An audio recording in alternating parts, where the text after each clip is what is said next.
I'm about to post because it's basically just more little sit spots, a deer passing through, and how the Bigfoot Sabe, have a tendency to move together in a group, males, females, husbands, wives, children.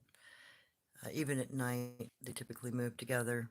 Uh, the children and the wife are always close by, even when the men are hunting, unless they've got enough territory they can split up, and if the group's big enough, then you'll have slightly different behavior. But other than that, no, they have a tendency to travel together, night or day, unless females are off in the swamps, gathering particular things, particular items. So to address how shy are these things, um, over the years, I've had dozens of encounters, and they're pretty shy. They avoid us at all costs. That's why the snapstick's one of those things that you can find almost everywhere. Well, you can find everywhere because it's their warning stick. It's the way they say, "Oh, human in the area, we gotta get into the bushes and hide." So they're very, very shy. They're very docile as far as not wanting to interact with us. They want to avoid us. And like other greater primates and people, because we do fall into that category, uh, there are only a couple of ways you can get close to them. You either have to go in after them and sit down next to them wherever they happen to be, because that's the easiest way to get in close to them. Is you just go find them and you start sitting in their territory. You sit down within 20 feet, then you move up 15, 10, and, the next thing you know, by 15 to 10 feet, they're either going to completely shy away from you or they are going to come and sit down next to you. Uh, but they won't even then, they typically won't interact with you. They might smile at you. They might eat next to you. They'll sit there just doing their thing and basically watching you but ignoring you at the same time. And you kind of have to do the same thing because they'll come up on your shoulder. They'll sit next to you, typically facing the same direction that you're facing. So they're kind of being buddy buddy with you at that point. So even at that range, they're going to still be shy. They aren't going to talk to you.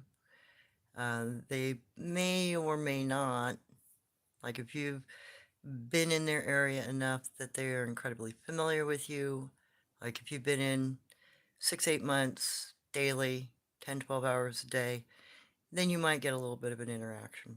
They'll sit there, they'll eat food next to you. They won't offer you anything though, they'll just look at you. So when you're trying to get into their groups, when you're trying to interact with their groups in any way, it's a long haul approach. A really long haul approach. You either have to live in their territory 24/7, which is what I did with the Dogman, or you have to take some dedicated time, go into the area that you want to communicate with them, that you want to interact with them, you want to sit down with them, and be there from like sun up till sundown. I don't do a lot of night stuff. Reason is we have a disadvantage at night. They know their terrain, we don't. They have better eyesight, we don't. And you can't always be guaranteed that the same creature that you track during the day is there at night. Sometimes there's cross through from other things like Gugway or, sun-faced people. It all depends on the location though. Usually they try to avoid each other because um, they will have conflicts, like sun-faced people and other tribes may have conflicts with each other. And that'll also happen with some of the other, indigenous people. There are still some tribes that don't get along. Like, not all dogmen get along with Bigfoot, or what you call Bigfoot, Gwantch or Oma. And in fact, the picture on today's, the thumbnail for today's show actually has, I believe, a Gwantch, very thin-faced Gwantch male, or he might be an Oma. I can't tell. I can't see the top of his head. He's sitting there, just his face and like upper chest is exposed. And that was actually filmed during uh, my video going into my dad's old camping site from when he was a trapper, when he was young. The video where I show where Uncle Ong swam across the river, they're in that video. There was a family group of 4 or 5 of them, as far as I could tell. The female sitting in the back in that picture is definitely a Gwantch, though, because you could see her dome head. The baby that was closest to me, I just got to look at his eyes when I was examining the snap sticks. You can see that in the film. Then there's another little baby sitting in front of the big male, but he's pretty tucked in the little scramble of bushes there and the deadfall, so he hides pretty well. They were all within 10 feet of me. And when I walked into my father's camp, they were all around me, within 10 feet. Now, looking at them, seeing them, and being able to take pictures of them, even at 10 feet, is dang near impossible because they are always sitting in the middle of bushes. They're always in cover. So, yeah, I just panned up because I heard them, caught them in the film, went back to what I was doing, and just moved through. They moved out of my way. They moved from, on the edge of the path, probably 5 feet back into the bushes and just disappeared. They sat down, blended in. That big guy, he oofed at me. I was taking a little too long. He at me to get moving. So at the end of the film, I kind of just boonied out and left him alone. But, I was in the middle of at least 3 adults and probably 2 or 3 children. And no bad interaction, nothing that made me feel like I was in danger. They didn't throw anything at me. They didn't growl at me in any way, etc. So you can be incredibly close to these things while you're out walking in just about any heavily, densely covered area, and you may not even know they're there. If they sit quietly and they don't scent, you're never going to notice them. They can be, unless they're snoring. There is one I do know, an old Oma male. He goes in between a pair of big logs during the day, and every once in a while I'll catch him snoring. Next time I go up in his region, and if he happens to be snoozing under the log, I'll record it for you guys. I can get within about 10 feet of the end of the blind before he wakes up and goes out the other end of it. But, I can usually stand there for a minute or two at about 10, 15 feet, and until I get, within that 10-foot zone, he doesn't react and leave. But he always leaves. He runs away from me. I've never actually had, with the exception of the ones that I have, tried to chase down, they get curious. They'll double back on you. They'll follow you.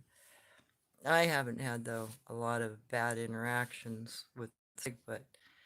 They seem to be pretty docile from everything that I've been around. Even the ones that surrounded me, they never really showed themselves. I mean, and they drove me. They drove me straight into an individual that was sitting up a tree.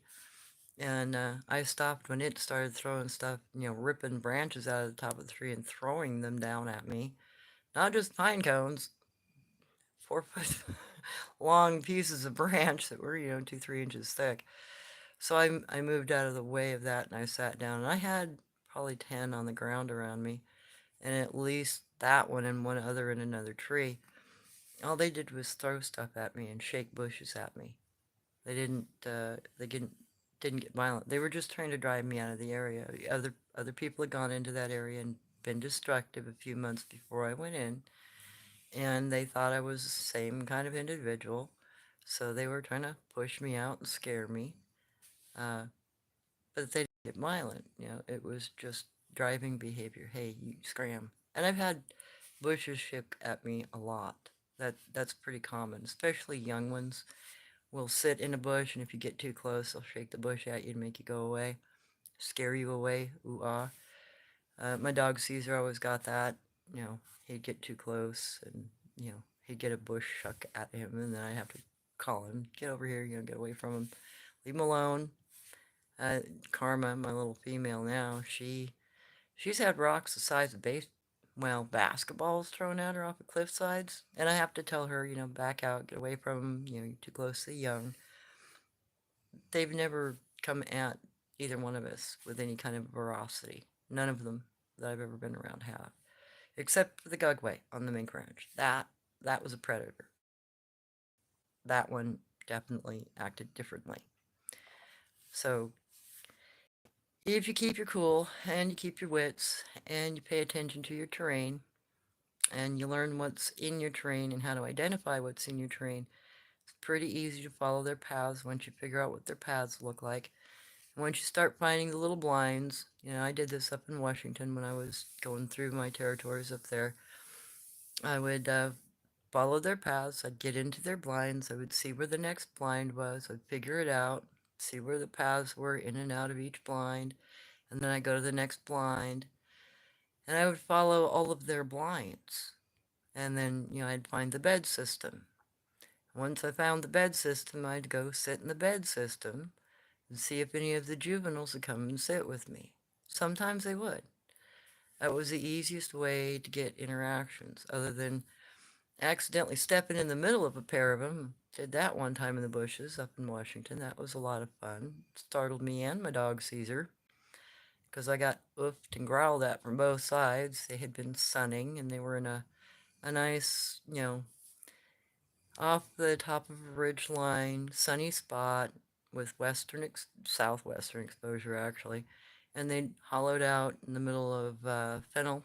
They'd hollowed out a big open circle, and they actually made a spiral pathway into it.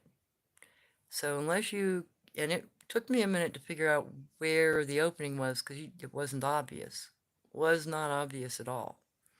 I actually had to follow the path that they had made in order to find the doorway, because probably 3/4 of the circle, it was, a half round path, like a spiral path into it. And then it had another outlet downhill. I was trying to find a place to have lunch, sit away, be quiet, go meditate, have lunch. Stepped into this area, didn't realize there were a married pair, having their afternoon sit with each other. And they both, separated and went to either side of the clearing. And they both, oofed and growled at me, and I realized I better leave. It's the one and only time I've ever backed out of an area. Because I could see out of the corners of my eyes, they were probably 5 foot, 6 foot tall. The male was at least my height sitting down. So he had to have been 11 foot-ish, and the female wasn't much smaller. She was still at least, middle of my head height, but he was about 3 inches above my head height. So she was scraping 9.5, probably 10 foot. And didn't want to bother them at all. So I backed out of the area because I didn't want to turn my back on them. I had startled them. They had both had a bad reaction to me. They didn't come at me though. They didn't get aggressive. They didn't throw anything at me. They just let me know I was in the wrong spot at the wrong time. So I backed out. I went and had my lunch like 100 feet up the, hillside. I didn't think they were going to hurt me, and didn't think that they were going to come out of the bushes because I was sitting in a clearing. They won't expose themselves on purpose or intentionally to you unless they want to. You know, if they get curious enough about you, they will do a couple of different kinds of behaviors. The younger ones, they'll start peeking above bushes. So they'll start standing up out of their blinds or out of their bush cover, and they'll maybe show head and shoulders. They'll look at you.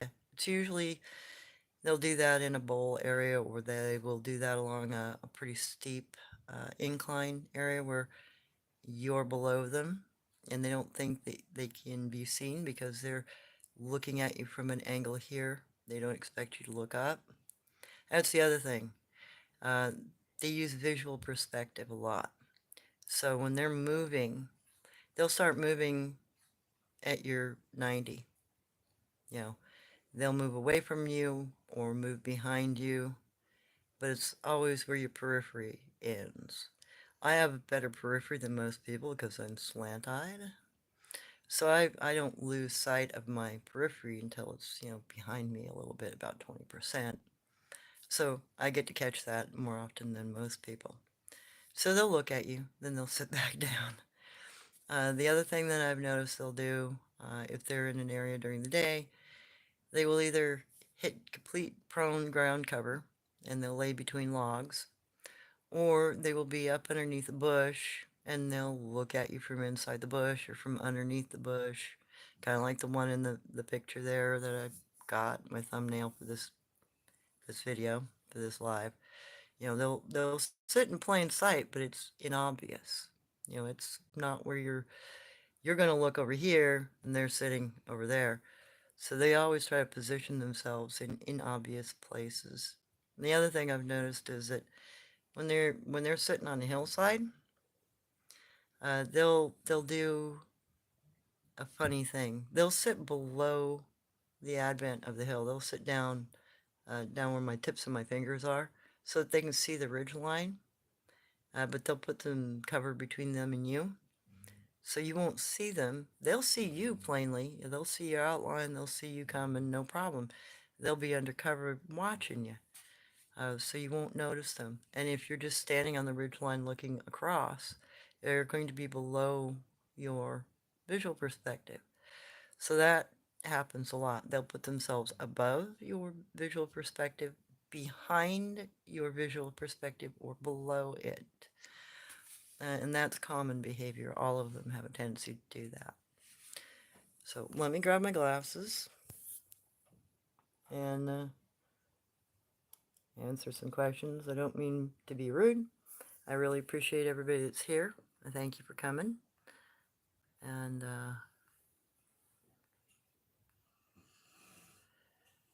hey, Ben.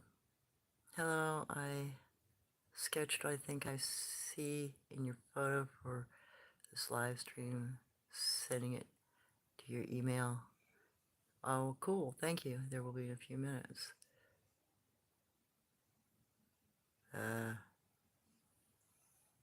Nix. Whatever. I don't know what you're after. This is a channel about, cryptids and Bigfoot, dude. Hey, Brown. Browndorf. Good evening.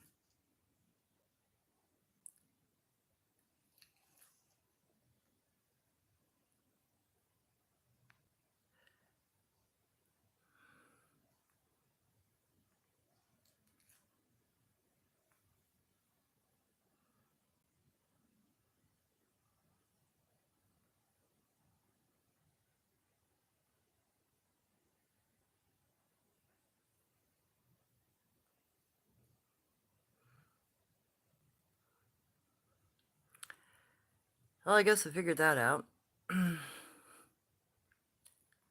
Hi, Naughty Dog. Hey, Ben. Wow, is it really ingrained in them to do that stuff? The driving behavior. Yeah, I think it is. If they aren't intentionally teaching each other this behavior, then it's learned. It's learned by observing us and trying to hide from us. A lot of it, though, I think, is taught.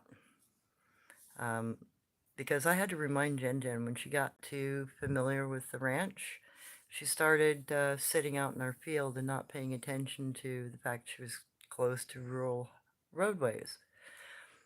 So, as she became too familiar with us, she became too comfortable, she didn't think about where she was sitting.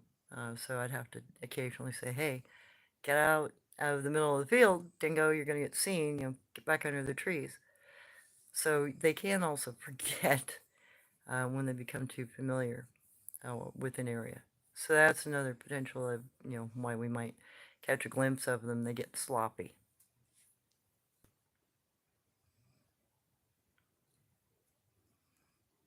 Okay, Ben. Cabin in the Woods recently did a really good and fairly brief, non-nonsense summary of Bigfoot.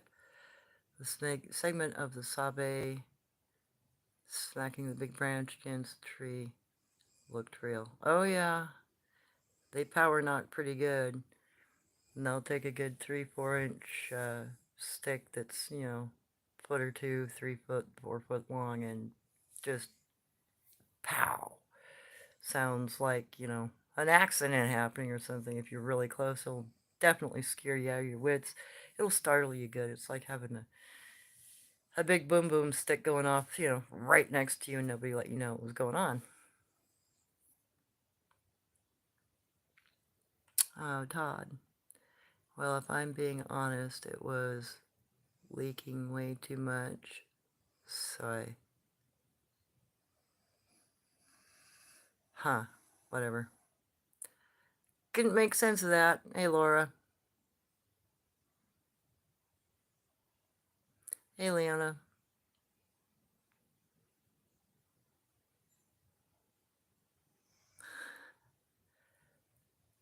Ben. It stands out because of really shaggy hair and human-like face. Can't tell how big the individual is. Yeah, I'm not really sure how big he was either. I'm thinking he was probably around 7, 8 foot. I think he was probably younger, because he doesn't look like he's sitting down unless he's sitting on something, like a fallen log or whatnot. Looks more like he's just kind of hunkering down and looking at me in that bush line. I know he did sit down, and he was about shoulderish height, maybe a little bit less. So it's probably a younger group.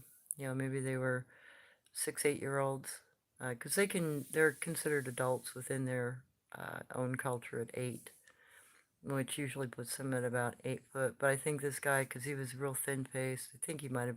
I mean, he was still built, but he was rather thin faced, so you're probably younger. Faces have a tendency to fill out more when they get older. They seem to be more thin faced when they're 6, 7 years old. Hey, Sovereign, how you doing?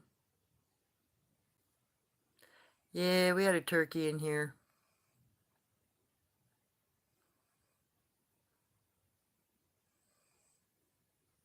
Leona, that's Sonny's clip.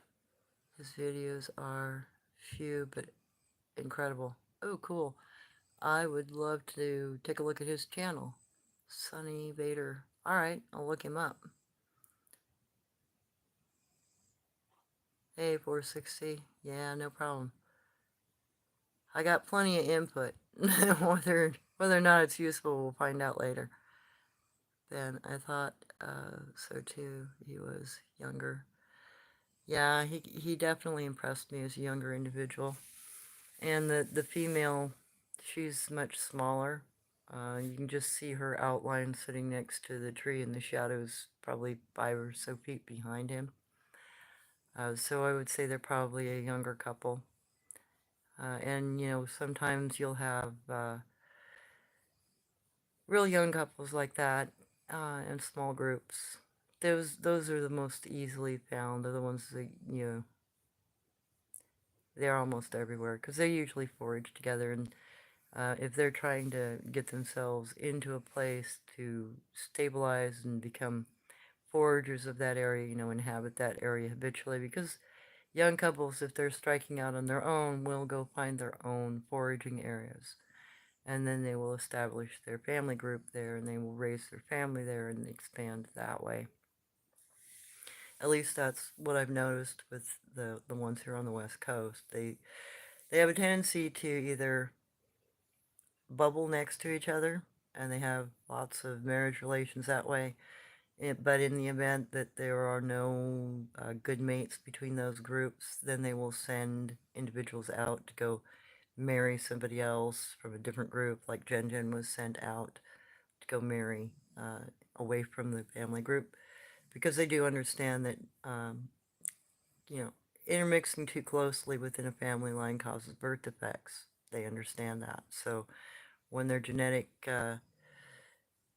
opportunities within their local groups are not sufficient, they will send the females out to go find, husbands elsewhere, which, might have been this younger one's incident too. And then when that happens, they go find a spot to settle and they make their own family. And they still maintain connections with both the husband and the wife's family, and they might, locate closer to either the wife's family or the husband's family, depending on which one's stronger, because they always have a tendency to go with either the better hunting grounds or the stronger protection, and away from, more dangerous things. They always seem to try to find a safe spot to live and have that has good resources. So those are things to take into consider culturally that, a lot of us aren't aware of. But that's the same sort of, native behavior. If we were going out and not staying within our clan or within our family group, then we go to the next family group, or we go to the next, if we didn't stay with the wife's family, we'd go to the husband's family. If we didn't stay with the husband's family, we'd go to the wife's family. It just depended on, the agreements. And another thing up here today, I think I may have found a stack of rocks that might be interesting. I took a video of it. I'll post that after this live. I think there might be some marriage stuff going on or religious stuff going on. Uh, and, I try to explain that a little bit in the video because there are some unusual elements. There are several, well, there's one stone heart and two bark hearts that are placed. That's pretty common whenever there's marriage going on. And it looks like there are potentially two groups in that particular area that I went up to today. One I think is up higher, and the other one I think lives lower down and maybe further to the south, kind of from what I can tell from structures in the area and kind of the land lay and what's going on there. So there might be a new marriage, and it's all set out with the little stacked stones and some other little elements like what you can spare trade sticks and permanent trade sticks and some sticks that are poked into the dirt mound where all the stones are stacked. And these are, basalt stone that's up there for park maintenance, but they're making stuff in it. They're stacking it and doing their thing. And there's structures on both sides of where that stone stack is. There's structures downhill and there's structure uphill. Let me see if there are a few more questions I can answer.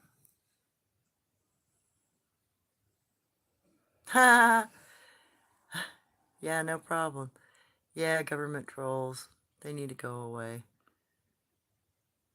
Thanks, Sovereign.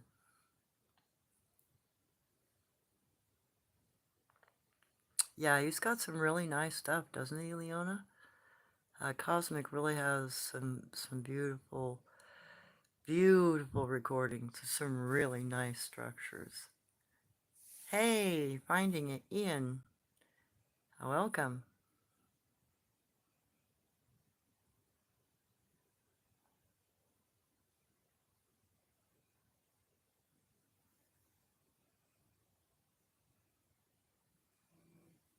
Okay, Cosmic, just an FYI, Sunny Vader is known hoaxer. Oh, okay. Well, thank you for the heads up on that.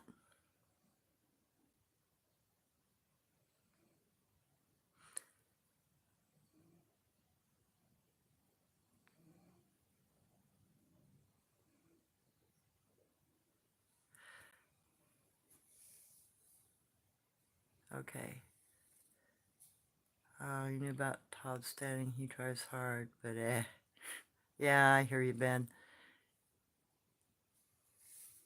Oh, yeah. Thanks, Leona.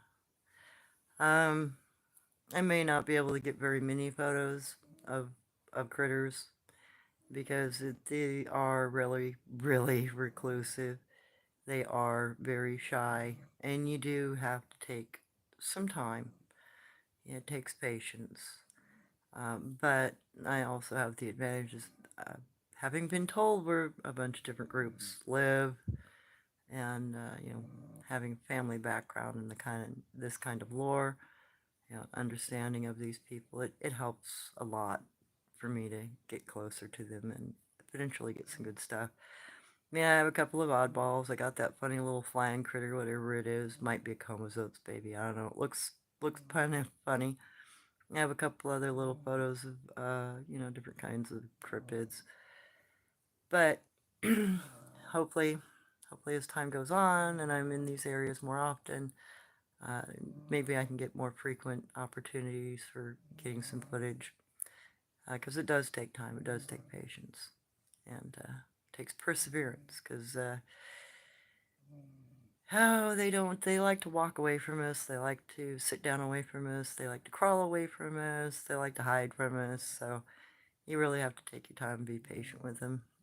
Get them in close to you, or get to a point where you can get close to them, and then do it in a way where you're not too close to the babies, because they might get a little upset about that one.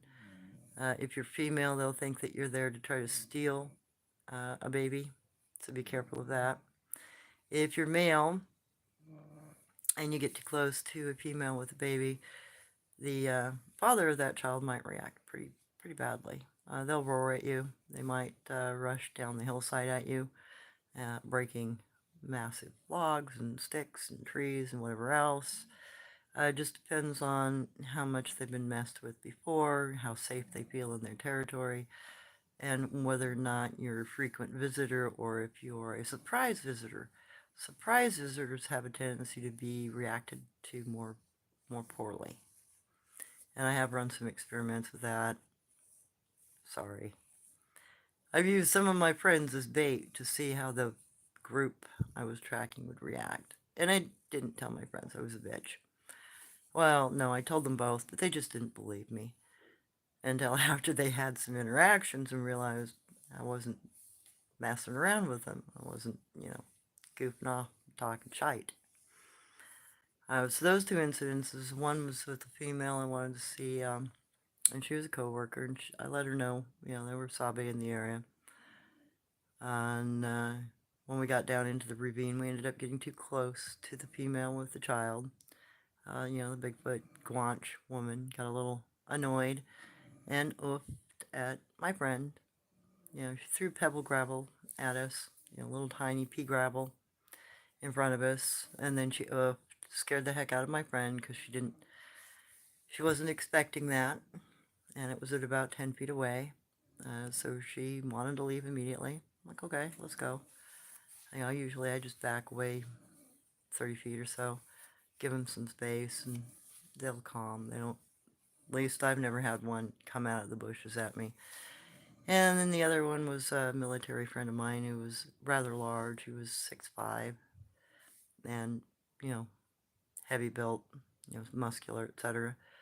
I wanted to see if the male in that group would react poorly to a bigger male individual. So I took him down into that same ravine to see, getting too close to the female with the baby and what the reaction would be. And this guy always was armed, so I knew he would defend himself if he had to. But I also knew because of his military training he could, hold his calm and walk out of there with me if I told him, hey, don't worry about it. He'd have his senses. And sure enough, we got down into the ravine, we got too close to Mama, and she scented, at which point her mate, who was maybe 200 feet uphill on the ridgeline, roared, and my buddy's like, we need to leave. We need to leave now. And all the way back up, about half a mile of trailing, get out of there. His high alert senses, all of a sudden, he's noticing the ones that are standing up and looking at us. He's noticing the crossover that happened behind us. Mind you, I'd already noticed the crossover, and I waved at one of them as he was walking behind us. One of the Bigfoot walked behind us as we were going down the trail system. My buddy didn't notice on the way down, but he noticed the cross trailing coming back up. And he made comment. He was, oh my God, these things crossed behind you as we're walking. I'm like, yeah, I know. I waved at one. You weren't paying attention. I fell back. Always watch me when I fall back. I'm usually talking to somebody else. So even up there in Washington, I didn't have any bad reactions other than them just being a little, hey, you need to scram. I didn't ever have anything major thrown at me, anything like that. So, and even that group, that was one of the groups that I was in there 12 hours a day. for about a year, maybe a little over a year and 3 months. And I got a couple of pictures of that, some of the individuals in that group. They're on my old computer. And no, I think I got one picture of the baby, but he's sitting pretty much up underneath a tree, and he's pretty well sitting in shadow, so all you can see is just his outline. But that was her new baby, and that was the one my dog went after. That was not a fun day. But they didn't, even with that day, they didn't react poorly. Mom just went and grabbed her baby and sat down about 30 feet up further of the hill just to keep some distance between her and my dog, who was going stupid. Finally got him down off the hillside. But, even with the dog interaction being negative, I didn't get rushed out. I didn't get stuff thrown at me. I'm really wondering what everybody's running into. Because the Gwantch, the Oma, the Skaakum, the Yeren, even the Dogmen in this area, with the exception of one particular type, are pretty mellow. The Ishka, the Janoskwa, all of those guys are pretty mellow. I've never had any really bad behavior out of them. So people who are having really negative encounters, really bad encounters, makes me wonder if they're running across something more like Gugway or mountain boogers or something that are more redbone like in their behavior, a little more aggressive. Because it doesn't seem normal. It doesn't seem average for what I've encountered.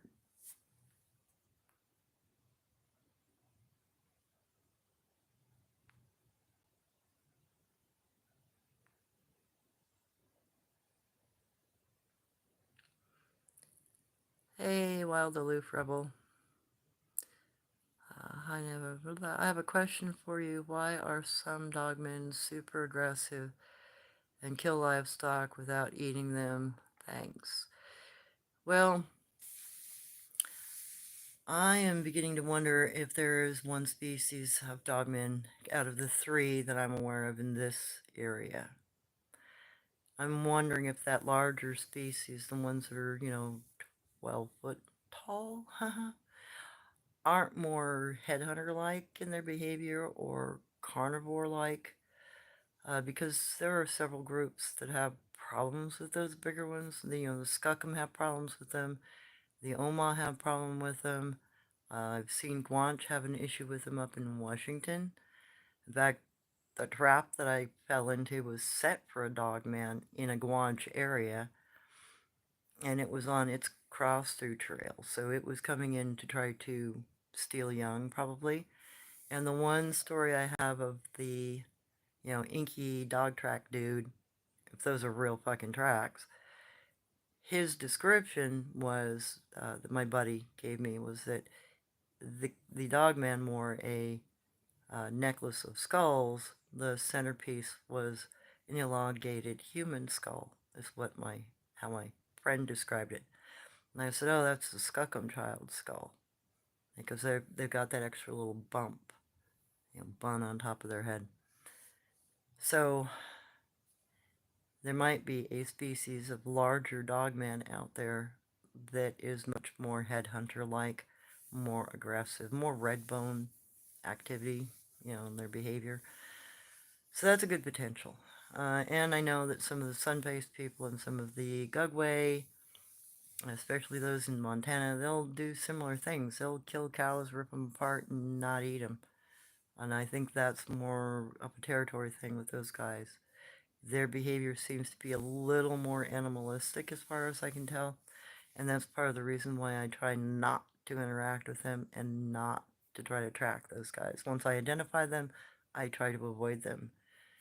Because all the native stories that my grandmother told me about them, she said, don't interact with them, don't try to seek them out, don't go to their homes, don't go where they sleep, don't go where they eat, don't hunt in their areas, don't gather food in their areas, go to the edge of it, stay outside of their markers, stay outside of their borderlands, because she said those tribes Those types of tribes are still very territorial and aggressive, but she also claimed there were still indigenous people. But she was aware that they were more aggressive. She was aware that they defended their territories more and that they would hold you captive, they would take you prisoner, they would, slave you, because they still trade slaves, evidently. At least that's what my grandmother's lore suggested. Makes me really wonder,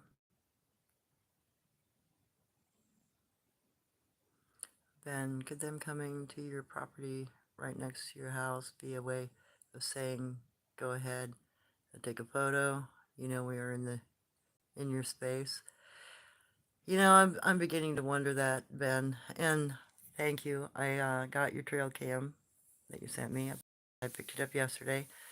I'm going to have to set it up and see if I can catch anything in that front area. Because I'm really curious if I'm reading the sign right. And I know the gate opens and closes. I know something walks in the yard and closes the gate behind them. So the mentality is very suggestive of either human or human-like behavior. And they do come regularly enough. You might take me a week or two, and hopefully they won't, freak out that something new is in the window or change their behavior. I hope not. Maybe I'll be able to catch them sitting there. Because I'm really curious. I'd like to know what they look like for sure. Because I've only interacted with them at night and seen, ground spore evidence left of them during the day. So I don't have a visual on them yet. So it'd be nice to get some footage of them. Then I know for sure, even though they've told me they're skunk 'em, you know, a visual always helps. It will confirm for me that, yeah, they're skunk 'em.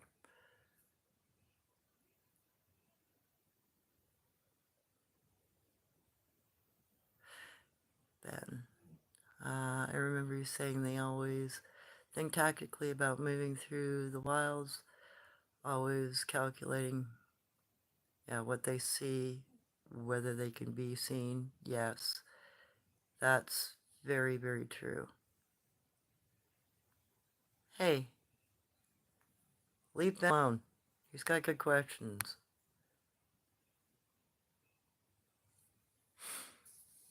Uh, Ben, it sounded like them imitating our police cars whooping. Same meaning. Yeah, I've noticed that too. Uh, they also,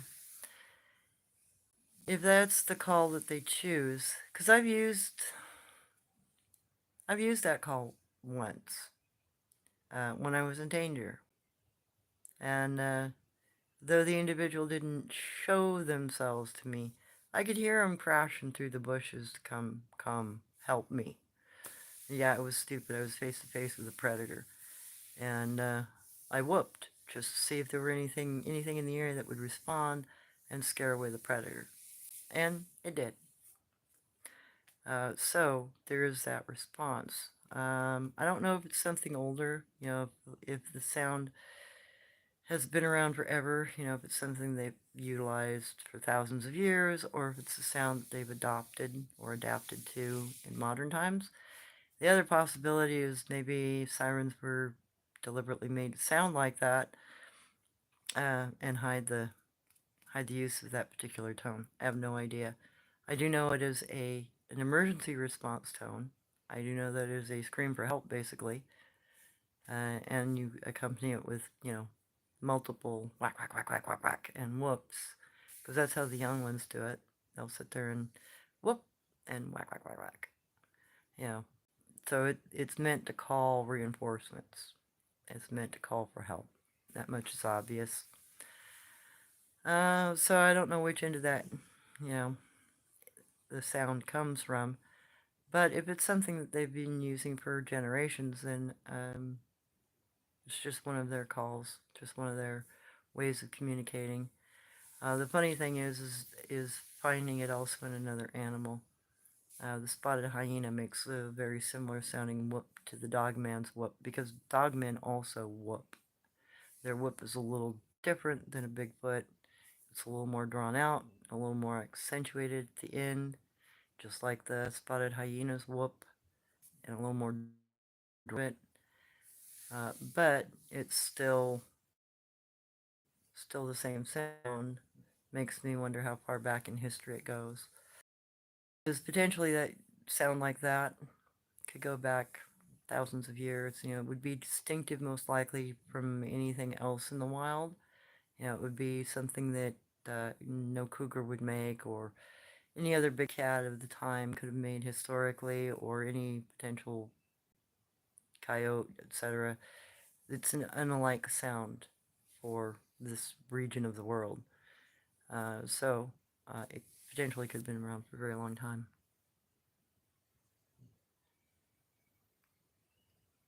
A recent video, I saw everywhere a dogman whooped. Yep. Wild aloof. Thank you for your answer. They seem to have a lot of livestock killed in the United States. Yeah, and again, that makes me wonder, because the redbone people, they don't care about wasting stuff. That's the thing that's different mentally about them than what you call Bigfoot Sabe or Sabe Bigfoot. Sabe Bigfoot have certain rules that they follow and certain behaviors that they habitually utilize as a way of right and wrong. They won't kill for the pleasure of killing, for instance. They won't kill to intimidate something. They won't. They won't wantonly destroy. But the redbone people, they'll do all of that stuff. They'll kill to intimidate. They will use intimidation tactics. They'll use demoralizing tactics. You know, killing your uh, killing your prize cow just to get you angry or depressed. So it's the mentality that part of it is definitely social, but part of it's also, I think, the mentality. I think the redbone people they're just more vicious all the way around. You can't trust them. Their behaviors are much more an intimidation, much more dangerous.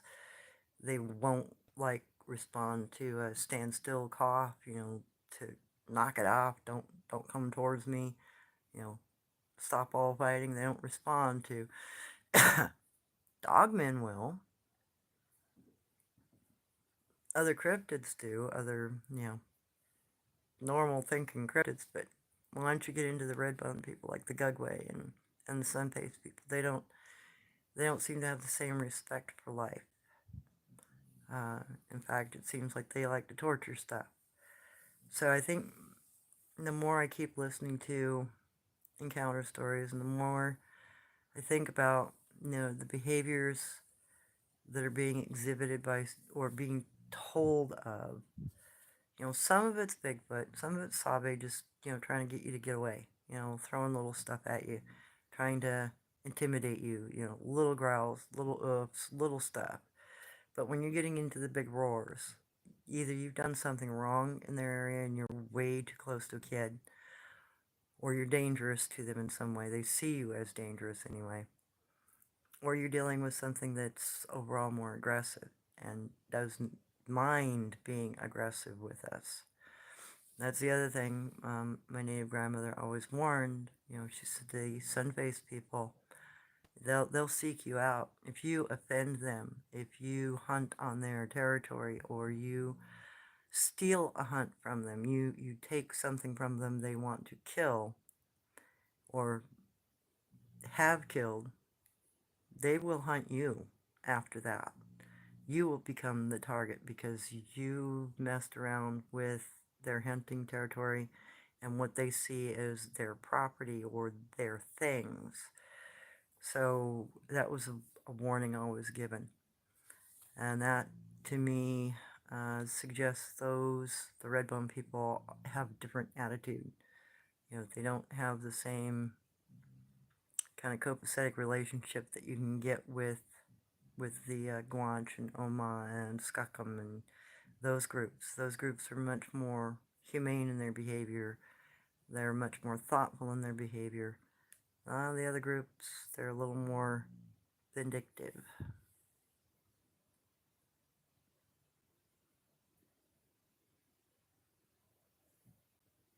Hey, Lauren. What is the mating season time period of the Sabe? Uh, Year round? They're like us. They can mate any time of year. Their women have periods. They don't go into estrus like a primate. Their genitalia does not swell up, put it that way. Jen kept a menses cord. She tied a lunar cord every month. And when she'd missed her menses for 3 days after the first molestation of the Gugway, she realized she was pregnant and she started poisoning herself on hemlock in order to get rid of the baby because she didn't want to have a child with the Gugway or as a rape victim. So, looking at it that way, their babies are born year round, just like our babies. They don't have a mating season like other primates, and their females do have a menses just like a human, and eventually that stops just like a human. But it's not like primate menses. Primate menses isn't the same. And she had a cycle, if I remember right. Most primates have a 20-day cycle. That's another thing that's unlike us. I mean, that's in that block 21 to 28. But it's different. Their menses is lighter and doesn't slough off as much material, etc. But the Bigfoot's menses is very much like a human menses. And she would keep herself clean. She would take little twists of grass and clean herself, and she'd wash every day, several times a day during her menses. So they understand cleanliness during that time too. At least she did.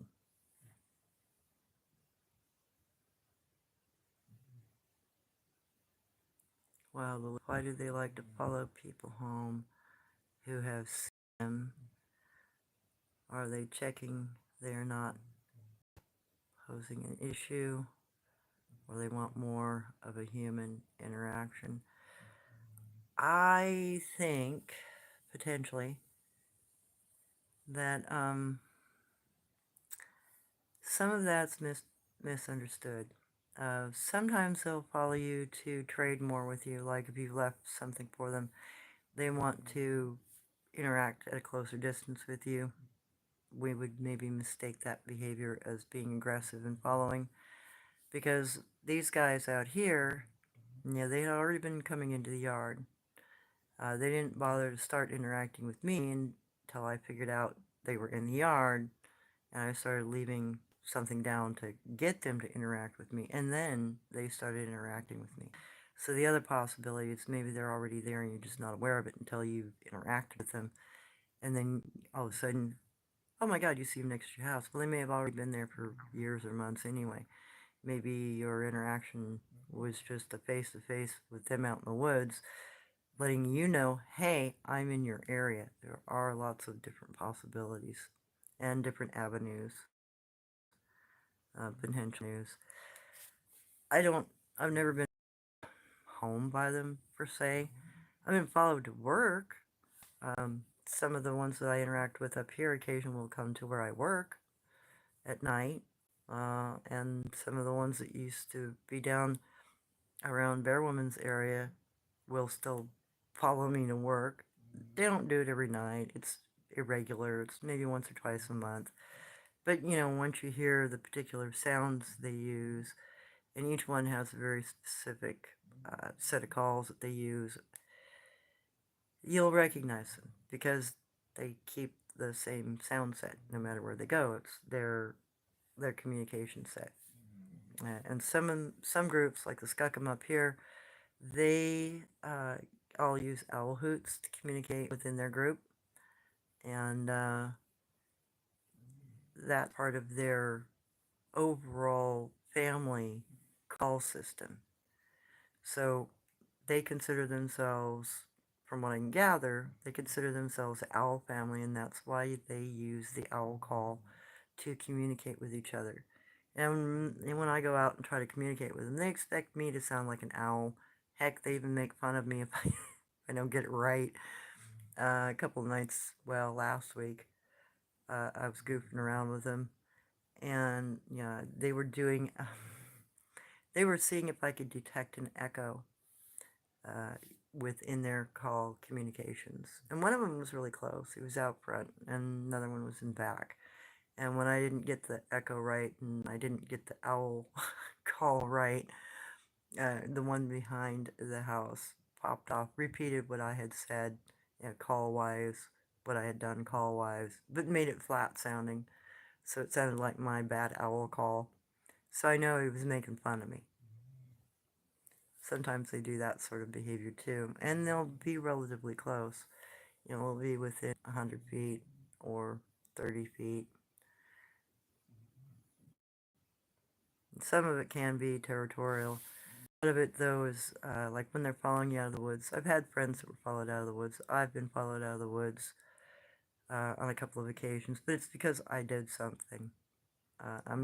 Some of it might just be because you're too close and they're too curious, and they will follow you just to escort you out. They'll pace you, they'll walk at the same rate that you walk, they'll stop when you stop. It's just pacing you out, it's just walking you out of the territory. I don't typically get too worried about that unless they change direction and start coming towards you.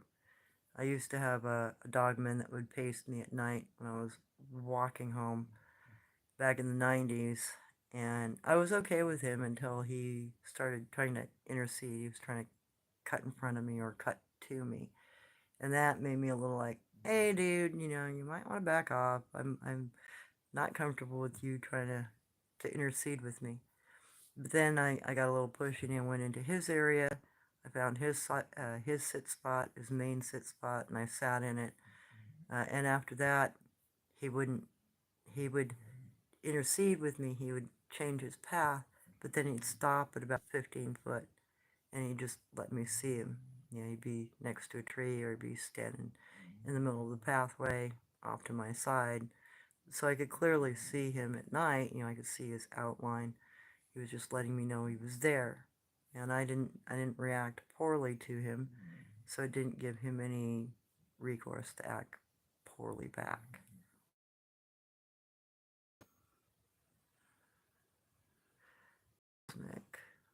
And that's something I was wondering about too. I've heard coyote whipping or trying to sound like police sirens, but also knew that there's dogmen mixed in there with them. At times I've heard the sirens when no real emergency sirens were going off at like midnight. Yeah, uh, I hear a bit of that too in some of the regions in this area. Like down south here, there's quite a few coyotes that hang out in the western side of the flatlands. And if you go out there at night and you listen to the coyotes, uh, you'll get some oddball sounds from higher up. And during the day, if you go out into the wetlands west of here, you'll hear coyotes during the day that shouldn't be doing some of the calls is doing. One, the calls are way too deep and way too strong sounding for the distance that they're at. Because you can tell a coyote call pretty easily if you've been around them. And I grew up part of my life in Central Oregon, so coyotes were everywhere. And coyotes have got a certain yip and a certain level of volume. But when you get past that yip and you're getting into a deeper throated sound, and it's got a kind of a gurgle growl to it, and you can hear it from way further away, you're dealing with something much bigger than a coyote. And there are quite a few oddballs I've heard throughout this valley. People have told me about oddball sounds, calls that don't match other known animals, or replication of sirens or buoy sounds That's another thing people have talked about in Oregon is, out on the coast. There's sometimes something up in the hillsides that answers the buoys out in the ocean, and it tries to replicate the same sound the buoy is making. And, you can sit out there and listen to it in the right locations, and it's pretty bizarre because whatever is responding to the buoy is about 2 or 3 times the volume of the buoy, so it's not an echo because it wouldn't have gained volume. But it does sound very much like the buoy sound. So that's another quandary. What kind of critter is making those kinds of sounds, and why are they trying to replicate them? Those are good questions and important questions because they potentially means there's something else other than just Bigfoot out there. Because God only knows how big something is at a distance, especially if you don't have a chance to see it. Hey, Autumn. Oh, don't be worried about being late. You're fine. I'm glad you guys are helping me out. I really appreciate you. Thank you so much for attending and monitoring this channel. Hey, Ben. Getting an impression of Dogmen that they are kind of a joker, could go any direction, calculating, confident. If menacing stories are true, I see why. Yeah, the one I was around down in Douglas County when I was living in the yurt, he, God, he was such a pain in the ass. He tried to he tried to intimidate the hell out of me. I mean, I think that he'd had a problem with the individuals that had originally put the yurt in, because I was just the second person to be in that particular yurt. The original people that put it in plopped it right in the middle of his family's cross-through trail, almost literally. And they put their children's play equipment, they built a bunch of play stuff in the trees, all down through the gully where his family would go. So I think he was really ticked off at the original owner. So when I moved in after them, he carried that resentment on over to me. He wasn't happy with the fact there was another occupant there. We were too close to his family's pass-through area. So he would, God, he tried to intimidate the hell out of me. He tried to knock the stilts out from underneath the thing that was set up on a platform on 4x4 posts. He tried twice to knock those out. He cracked one of them, split it like half an inch. Probably had a sore shoulder for a while. He would turn off the propane to anything that he could get his paws on, and he knew, you know, to turn off the electricity from the barn too. He knew what a breaker switch was. He'd fucking flip my breaker switch off a couple times throughout the 7 months or so that I was there. And I have to go down in the middle of the night, listen to him following me all the way down to the barn, a quarter of a mile to turn the breaker switch back on to turn my electricity on. He'd turn off my propane when I was cooking dinner. So I'd have to go freaking outside and turn the propane back on, put my stove back on, because it's pretty bare bones living in that place. I had my central heating was a fireplace, and minimal stuff, a little bit of electricity, and outhouse, that sort of thing, cold shower. So he wasn't real happy with the fact that somebody else was living there. And then any time there was a storm, any kind of rainstorm, or it was a really really frigid cold night, he'd come rip the freaking windows off the thing and laugh or giggle at me like a freaking hyena, a little slower, a little lower in tone, but he sounded very much like laughing like a freaking spotted hyena. That funny weird thing that they do. But he's head height with me standing outside the yurt, and I know the yurt was 4 feet off the ground in that area, so he was pretty good sized. And he'd look through the slats. He'd reach for my dog through the slats. He would throw things through the eave because there was a little 4 foot gap at the front porch where the bear door was. People didn't finish the top. A bear could have climbed over the bear door. Stupid. But anyway, that open eave, he'd throw little gravel pieces through that. So he was definitely trying to intimidate me. He never hurt me. He never did anything other than scare the living hell out of me. He'd pound on the side on the baseboards of it. The yeah, the cross struts. He'd bang on those every once in a while and wake me up at god awful early in the morning. And he'd pester me if I'd had a really long work week and I really wanted to sleep. He'd make sure to wake me up early. He was a pain in the tuchus. So his whole gig was just trying to scare me. He was trying to force me out. He was trying to freak me out. I mean, I figured out where he was at, and I'd go find him during the day, and I'd watch him sleeping in the little clearing uphill from me. You know, I could get close to him.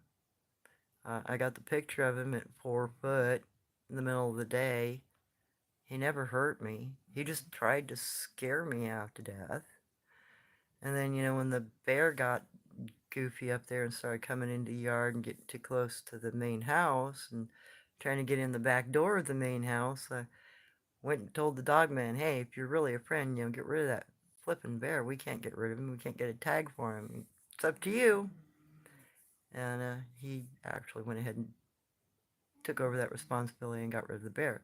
That was a scary flippin' night. But again, his behaviors, he wasn't trying to kill me. He wasn't trying to eat me. He was just trying to scare me. Everything that he did was just intimidation.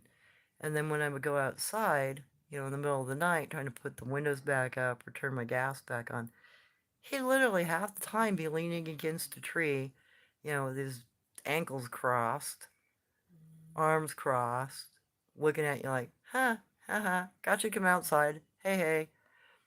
He was being a punk. He was being a brat. And then over east of us, there was a neighbor behind us that owned a few acres, and he'd bug the heck out of that guy too at night, try to intimidate him. That guy used to shoot at him.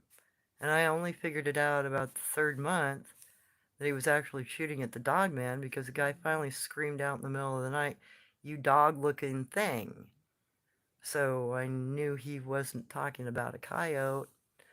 If you're screaming out, you get out of here, you dog looking thing. And he's describing something else. And I don't know what, the dogman's beef was with the neighbor. Maybe it was just because he'd taken a pot shot at him at one point in time and he just decided he was going to mess with him all the time. I don't know. Because that behavior was ongoing from day one. And I didn't have any background on it. I don't know what that guy's history was in the area.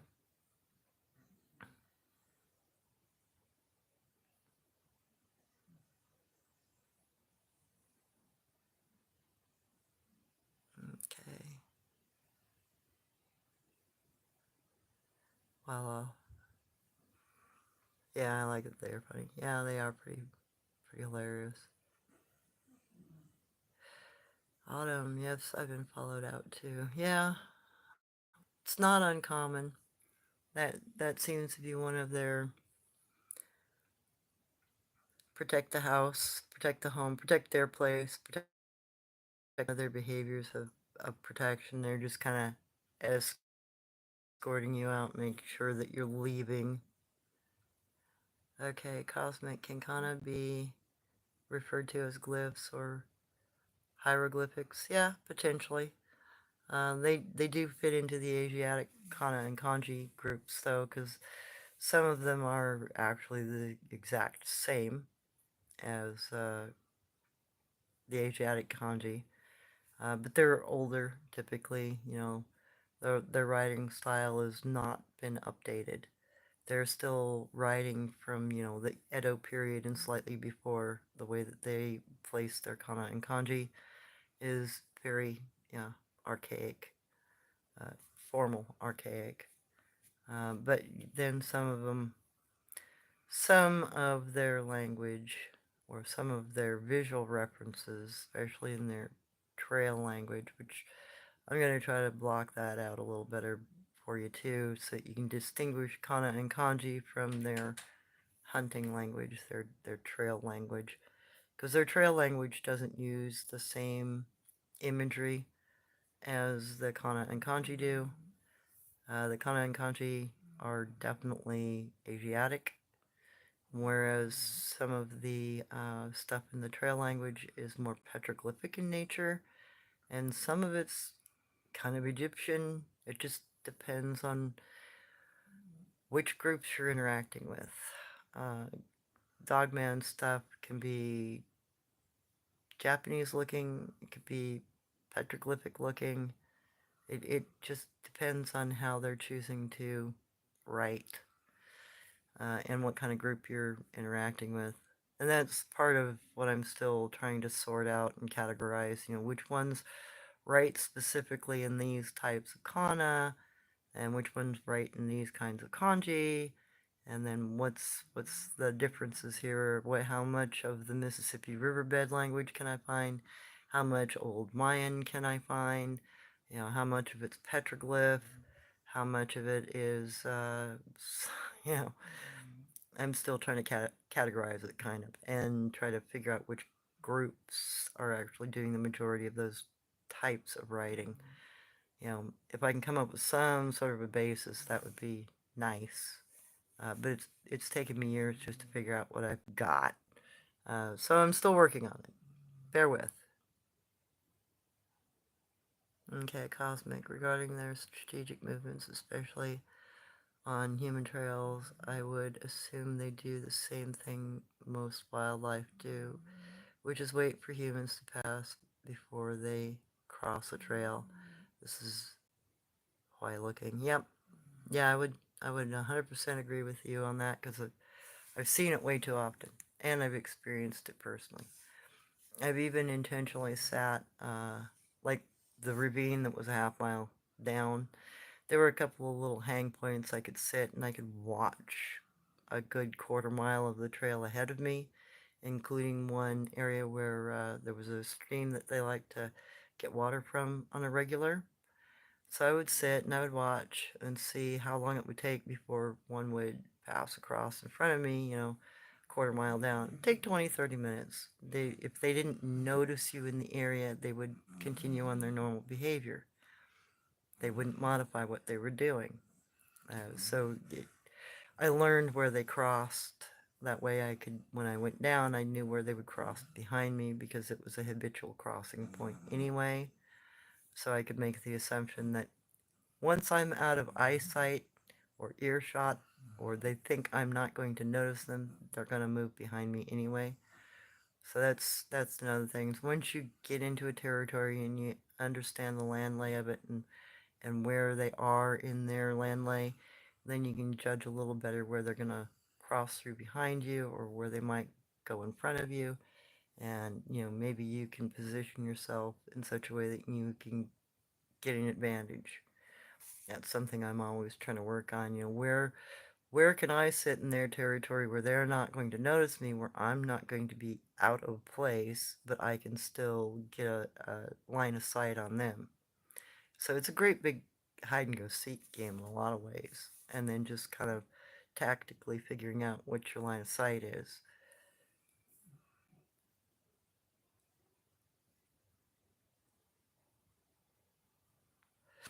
Okay, Cosmic. Matter of fact, the late great researcher Scott Carpenter would place a camera on his back, and he caught some amazing stuff like peeping albino squatches. Yeah, oh yeah, I can believe it. Uh, they'll do that whole tree peep, look out at you, back in behind a tree. They'll stand up behind bushes, pop up over a log or at the end of a log and look at you. Um, it all just depends on the land lay, but they've got some very repeatable behaviors that they do when they're looking at you or trying to discern where you are in their territory. And sometimes you can get lucky. You can catch them doing that.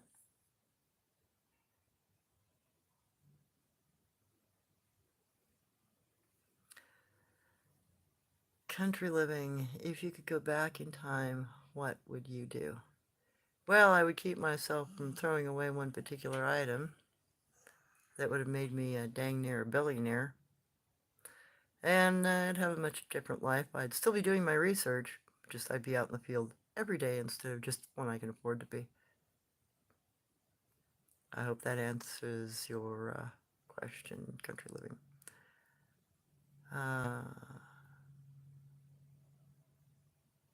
Thank you, Autumn. Okay, Ben, SCW, Oasis recent hillside. Hey, get up here. Come here. What you doing? No, no, no, no. Lay down. Lay down. Chill. It's just the neighbor moving. You're okay. Hey, hey, hey. Stop it. Okay, video. One of the BF scene did move just as she described.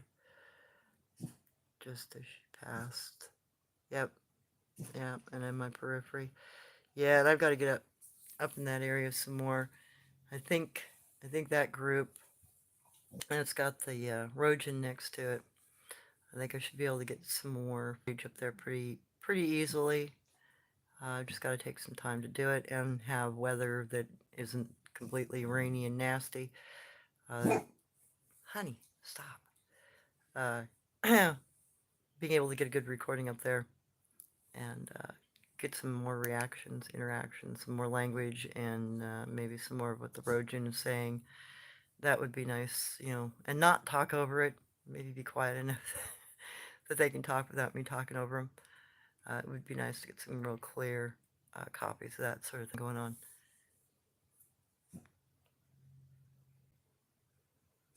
Oh, yeah. Well, and when I walked by him, let's see, I noticed him coming up behind me the first time I was up there, but he didn't pass. He stopped and sat back down.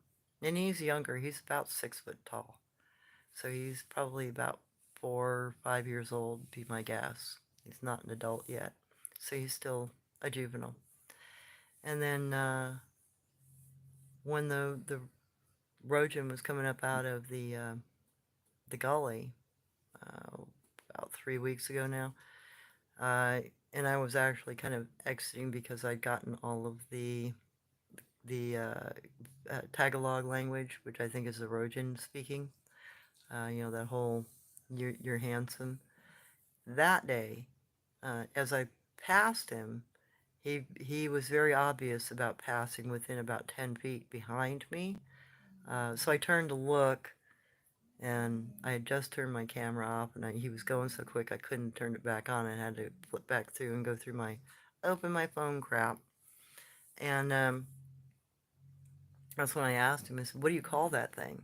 Because I just got spoken to in Tagalog, and the other guys had been speaking Japanese, so what is the thing that is unlike you? And his response was Rojin. So he answered my question as he was walking away and didn't think anything of it. So he accepted that I was there. So he's there. That group's really used to people being there because everybody hikes through that area. And it was a little nice surprise that he actually bothered to answer me, because sometimes they won't. But, if you ask them about something that's important, if you ask them about something that's dangerous in their area, 9 times out of 10, they will actually give you an answer, surprisingly. So I got that. And then the next 2 sets I was up there and recording, he passed by one more time. And then that third time I decided I was just going to swoop my camera down, see if he minded me taking a picture or not. And he didn't seem to mind. He didn't turn or get aggressive in any way. So there's a potential that I can get some more of him crossing through. Hopefully. But it looks like he only moves out of the area when the Rojan comes up out of the gully. So I'm going to have to wait, until they start moving. And then I can move with them and maybe catch some more footage of them that way. As long as I can keep intersecting pathways, I should be all right to do that.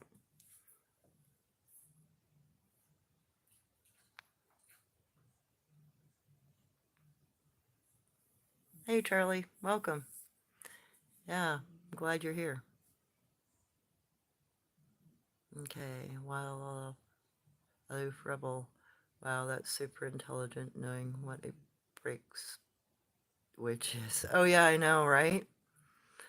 Um, the average person has a vague idea how they work. Haha. Yeah, I'm pretty sure he watched people utilize it or heard people utilize it. I know that about the second time I went down to flip the switch, that turkey was standing because there were two doorways in and out of the old barn, one at either end, kind of offset diagonally from each other, and the breaker switch was furthest east. So I came in through that one, and first time I had thrown the switch, I went back out the western door. Well, when I went back to throw the switch the second time, about 10 days later, he was standing in the doorway to the west. So I decided I was going to go back out the doorway I came in instead of walking through the building.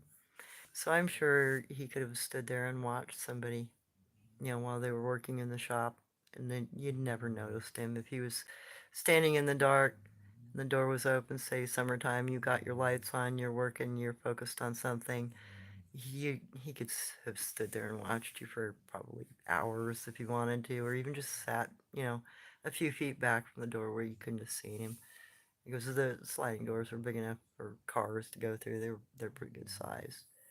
So he had plenty of advantage to see what people were utilizing the shop for. And there was some evidence that he was messing around in there and snagging tools and stuff too, because I found a few of his tracks in the sawdust, and there was some areas where he'd been messing with stuff on the bench tops.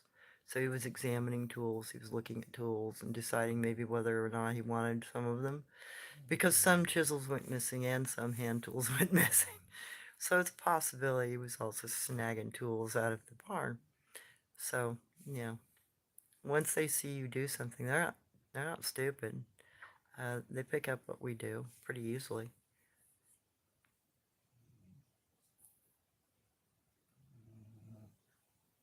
Okay, Cosmic. I used to work security at a hotel and experienced a breaker switch personally being turned off manually because we had responded to a power outage and kept happening throughout the night. Yeah, that's fun, isn't it? Yeah, it was him throwing the breaker switch because it happened 3 times in a row, and it was all within the space of about a month. There hadn't been any electrical issues previous to that or after that, and all 3 times I got followed from my yurt down to the barn and back. The third time I went in my vehicle because I didn't trust him. He was getting too close. And I told him then to knock it off, stop messing with my power. And I didn't appreciate him turning off my lights in my refrigerator. So after that, he started turning off my propane to my stove instead, and started utilizing my outhouse, which I figured out he'd already been utilizing. I thought it was one of the other people that lived on the property, the old man that owned it, because he liked to walk around in the dark at night, and he'd occasionally use the outhouse. I think it was the second or third night I was living in the place. I heard the door slam, and I figured, oh well, it's the old guy. No, I finally caught that Dogman one night at the end of a flashlight, going in and out of my flipping outhouse. And then it was right after that he tried the door and opened the latch while I was in the outhouse, and popped the door open on me a couple of times. I could see his furry tail and feet and finger, you know, flipping through the little latch. It was just a hook latch. Flipped that thing open, startled the hell out of me. So I got myself an indoor potty at that point because I wasn't willing to go out and utilize that while it was dark and he was out there being a turkey bat. So I just use the outhouse at night. I'd use it during the day and take my little porta potty thingy out, deal with it. So yeah, I stopped going outside to go use that at night because he was just too much of a pain. He was messing with the building. You know, he was doing the same thing like he was doing with the yurt. He was, you know, opening doors or uh, knocking on the side of it, doing all kinds of weird stuff that way. And you know, these guys here, when they show up, they'll tap on the window. You know, a little glass tap, tap tap, a couple of taps, let me know I'm there. I've got company, and they're there. They don't always do that, but they've been very communicative that way. Whereas he was being more, you know, challenging, more trying to intimidate. But at the same time, you know, once I showed that I had a spine and I wasn't scared of him, I mean, every time I went out and put my windows back on, for instance, I'd tell him he was being an asshole and knock it the hell off. It didn't scare me, you know. He was just being a butthead.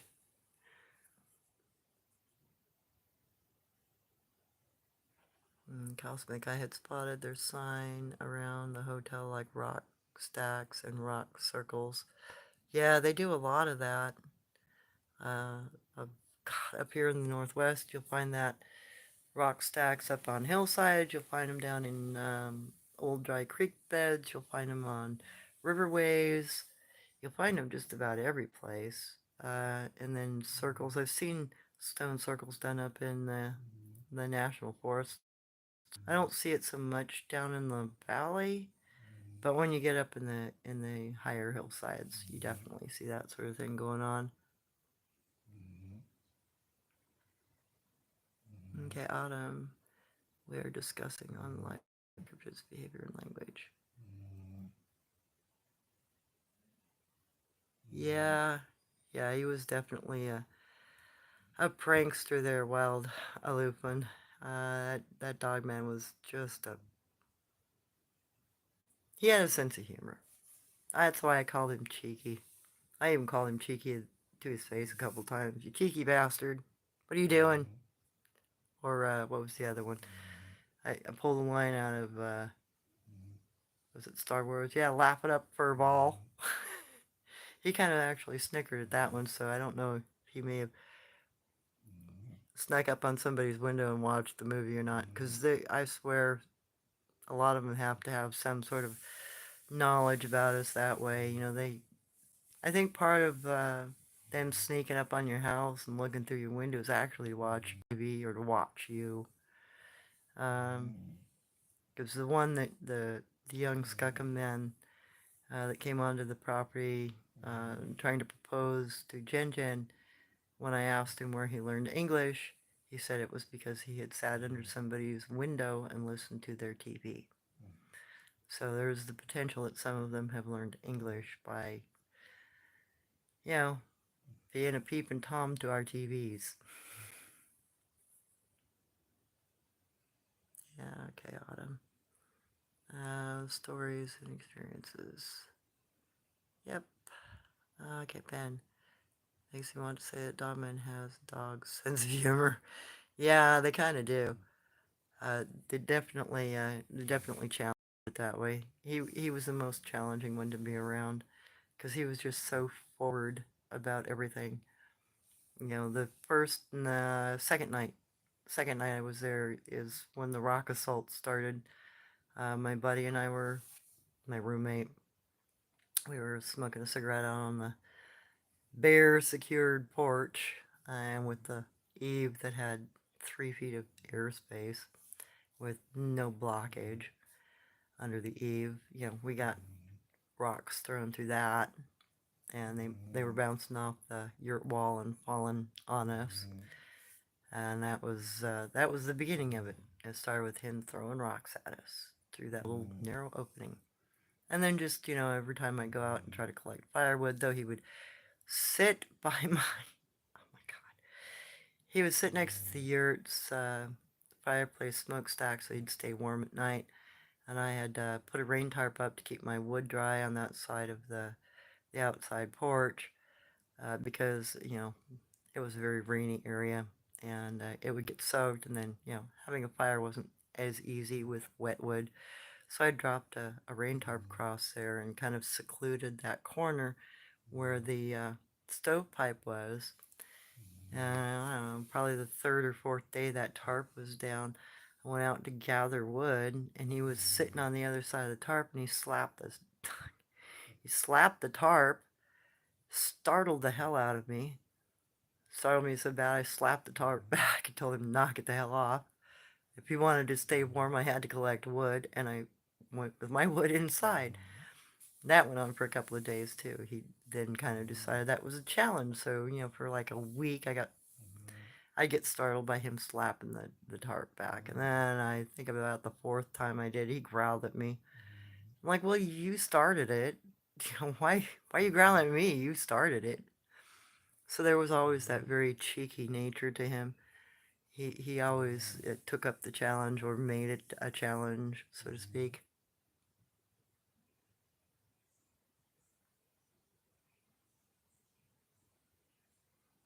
Okay, Cosmic.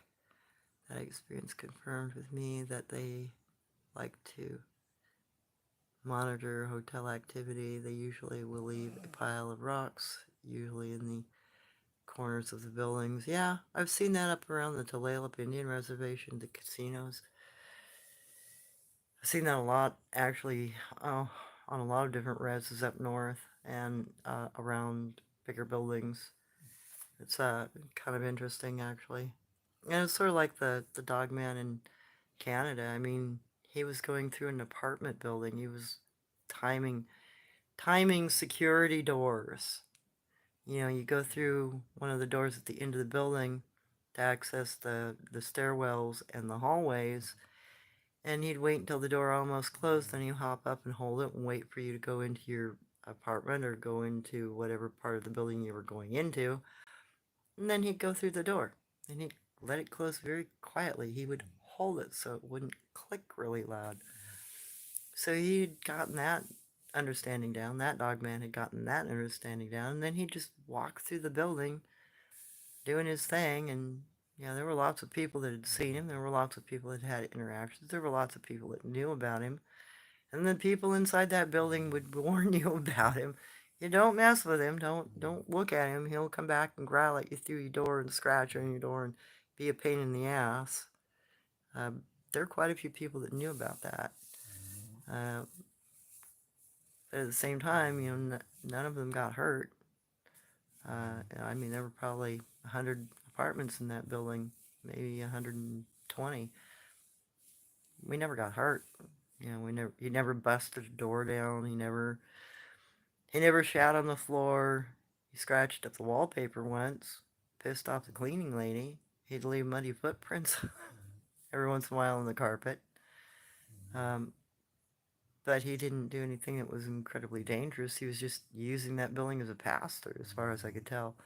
It just happened to be a place, where he could come down from the hillside above, go through an enclosed area because most of that area was open. There was parking lots and a bunch of open territory, so it was a way for him to securely pass through that area without being seen. And then he'd drop down onto the beach area and he'd go up and down the boardwalk or do his thing down there. So he was just using the building as a pass-through point. Stay hidden.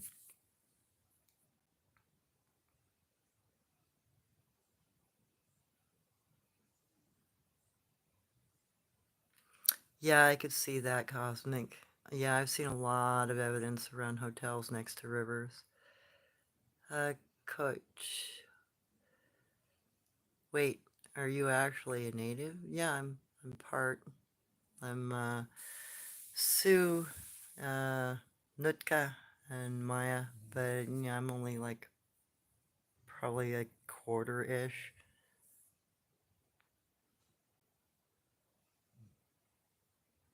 Yeah, Dogman's like Wile E. Coyote. Yeah, I thought something very similar about that. Yeah. Hey, Sky. Okay, been interesting. Lots of people to watch while hanging out in the river. Watch the torment. Yeah, no kidding.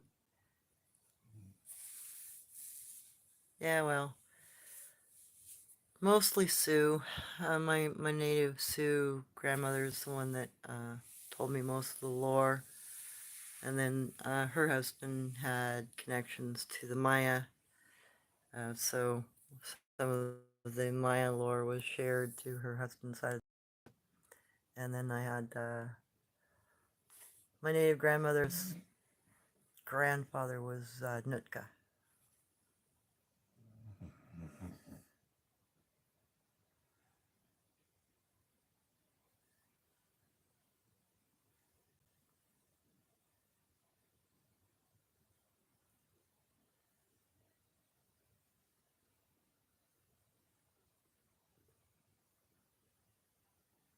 My goodness, you guys are really working overtime tonight on these pieces. How wild, aloof. I would love you to show all the clips that people have caught of cryptids and have you tell us which types they are.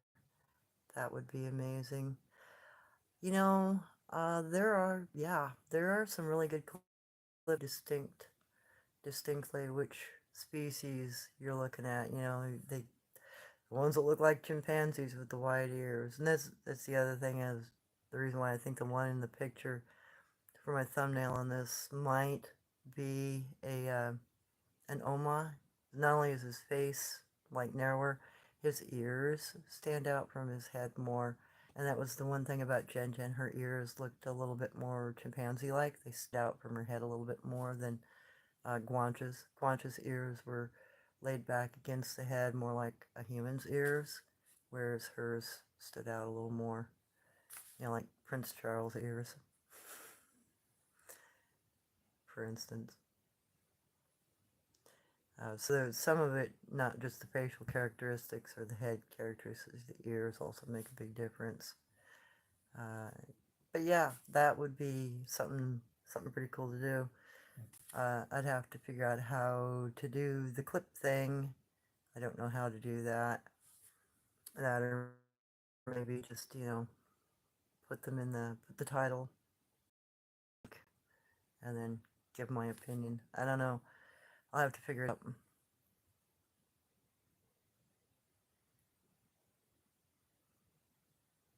Oh yeah, hi Justin. Always educational. Just saying hello. Hey, good to see you again.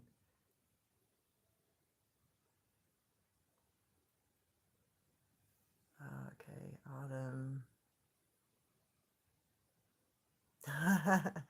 You got my attitude. Be respectful or be removed. Good idea. Domestic trolls. Yeah, no kidding, Cosmic. Thank you, Brian. Peace and love back. Cleaning up house. Good job, Autumn. Yeah, definitely. Autumn, you're doing a good job. Uh, Roly Woly. They're like to joke around. Yeah, they really do. And they do have a tendency to test you. That's what I've noticed about a lot of the cryptid people. Either they'll test you for your smarts or they'll test you for your courage. Yeah, the Dogman, I'm pretty sure he was all about courage. He wanted to know how much I was going to balk and run.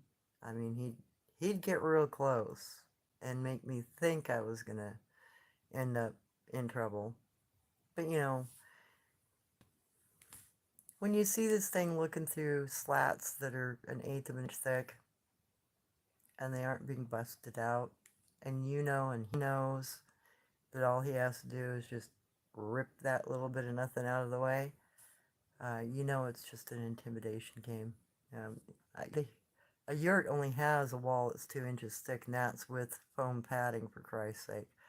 If he wanted to go through that flimsy little piece of a paper house, he could have done it at any time. But he didn't. Everything was external. Everything was intimidatory. You know, intimidation. It wasn't meant to actually hurt the house, except for when he was trying to knock the pilings out from underneath them. I'm not quite sure why he got so aggressive on that one.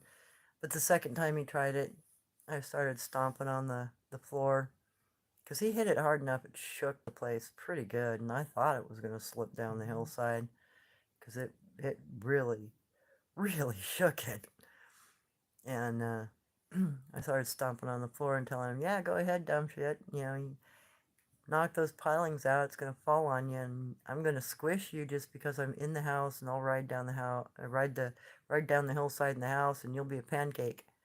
After that, he stopped messing with the support struts, because he figured out he was actually doing something stupid. He was doing something dangerous. So he was probably just trying to intimidate me again and took it too far on his side. Didn't realize the danger he was putting himself in. And yeah, I did crawl around underneath the yurt to see where he'd been crawling. And he'd actually done some other stuff. He'd moved things out of the way so he could get to the piling.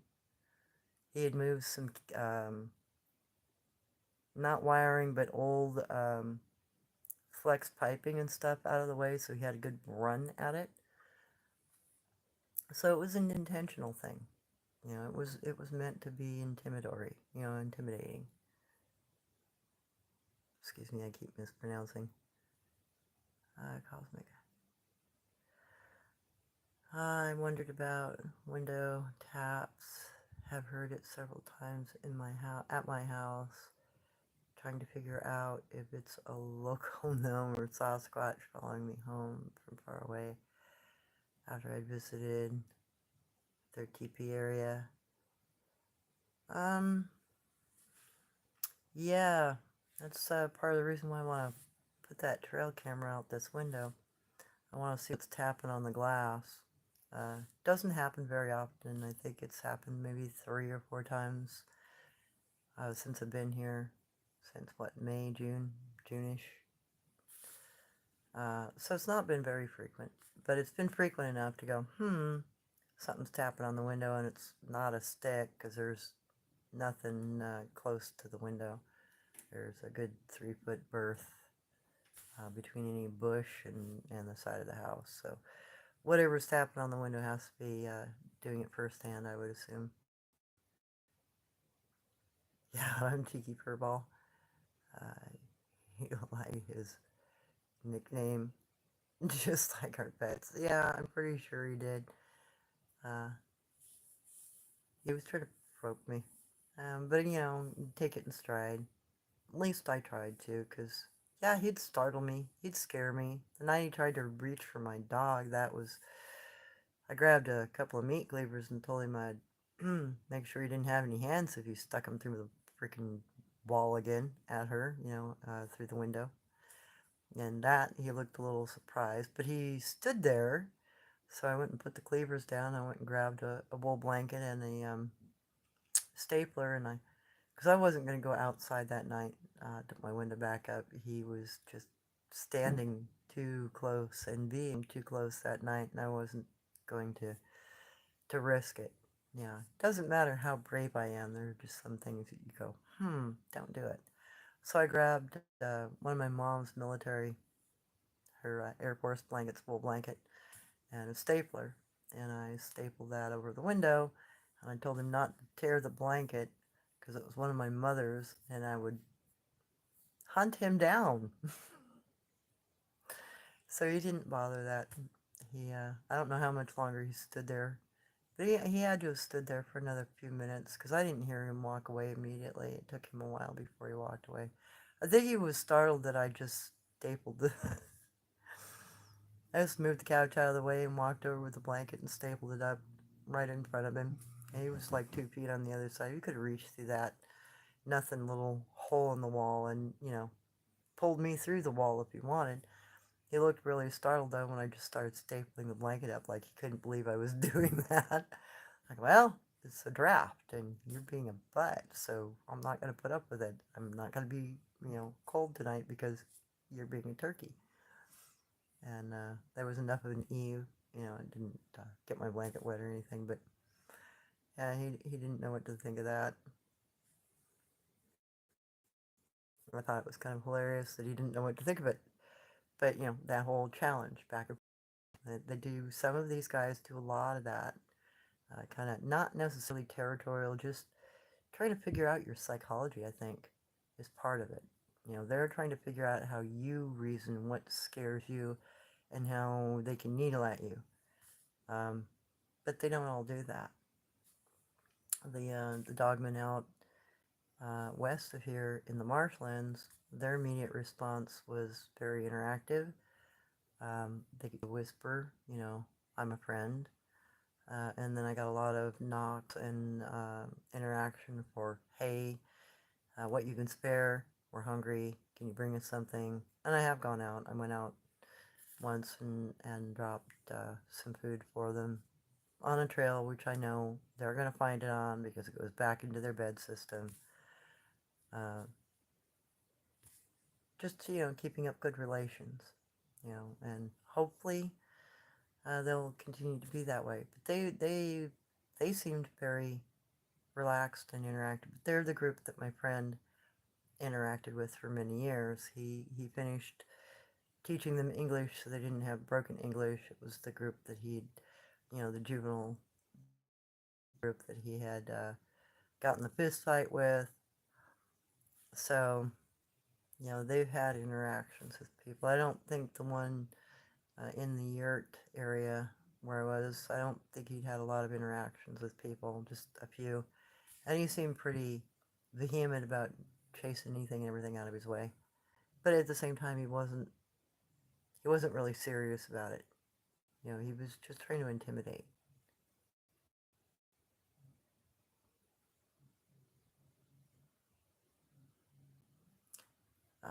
Really, I know a guy that has experienced them, and he seems to get more encounters once it starts. But once they, just like a human being, once you start building a rapport with them, and once they start understanding that you're not after anything from them, you're not trying to steal their kids, you're not trying to take their food from them or chase them down in any way, then they start getting a little more, interactive with you. They get curious about you, and some of them get kind of protective of you, actually, which is always interesting. Because I've had that with a couple of different groups, or specific individuals out of specific groups in this valley that will come.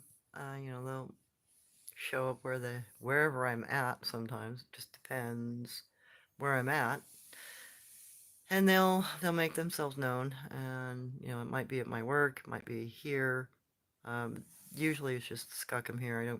I don't normally have any of the other ones from this valley come up here. It's like they won't mess with another group's territory, but they'll find me in a neutral territory, like where I work. They'll very easily come to me there, and they'll be up a tree, or they'll be on top of a building, or they'll be in a recess point in a building. I may not be able to see them. I'll hear their taps, I'll hear their calls, or I'll get some other indicator that they're there. Occasionally I will get stuff left on my vehicle, and that's always interesting. Or I'll get drawings on my vehicle. That's always fun too. Oh, there was, when I was out around Bear Woman's area, my work out there was a younger individual that liked to draw on my vehicle. So I would leave it dusty just to see what he would draw on it. And it was usually like self-portraits or pictures of things that he liked.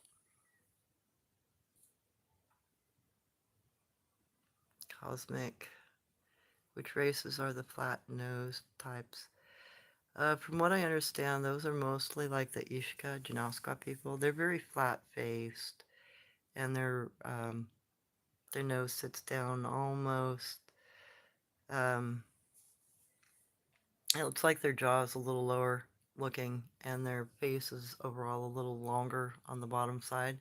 So their nose is way down here, and their mouth is down where our chin would be. So the Ishka, I know they have a very flat face and a very long flat nose. And that one's one that I have a picture of, so I can actually say that. Um, I don't know, there might be a few other types that are similar to the Ishka. My grandmother said there were several types of each kind. So, maybe there's another one that's red bone that's similar. I haven't run across another one yet. I know that Ishka are very flat-faced, though, because, well, my mom let me know that, and then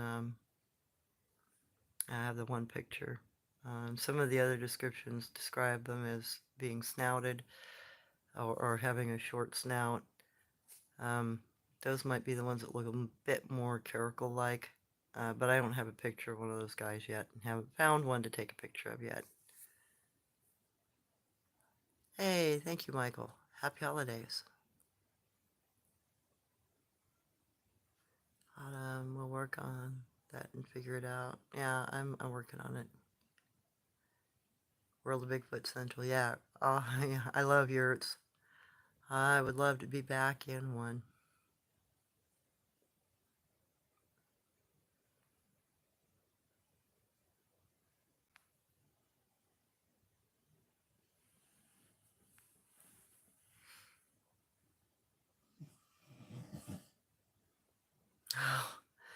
Wild.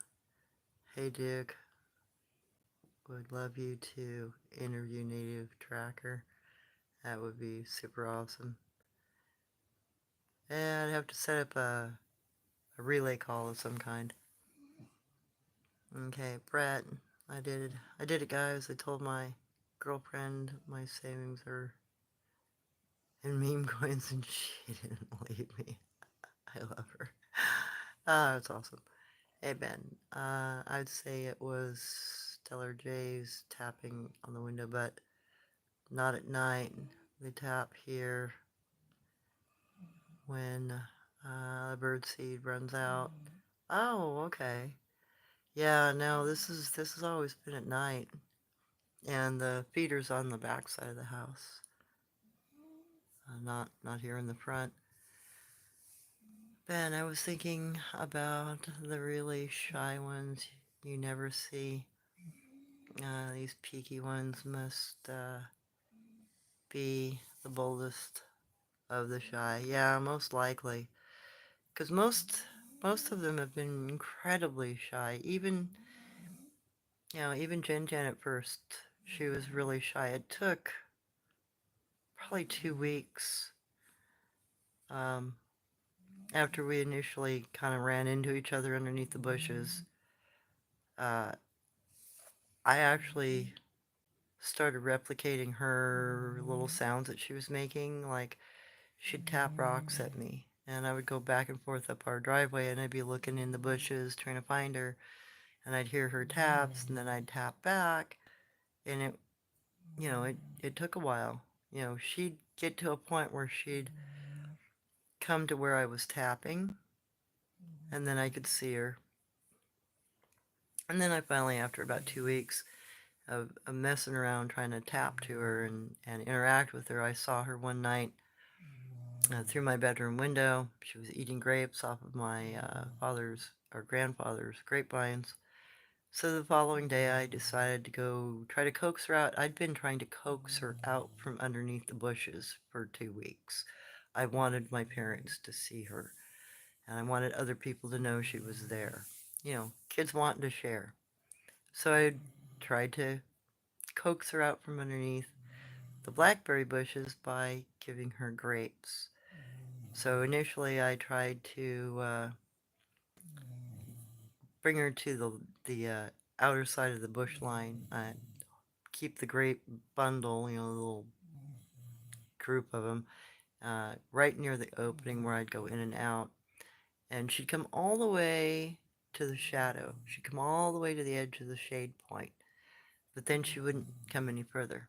I could roll a grape to her, and she'd pick it up, maybe a foot or so into the sun.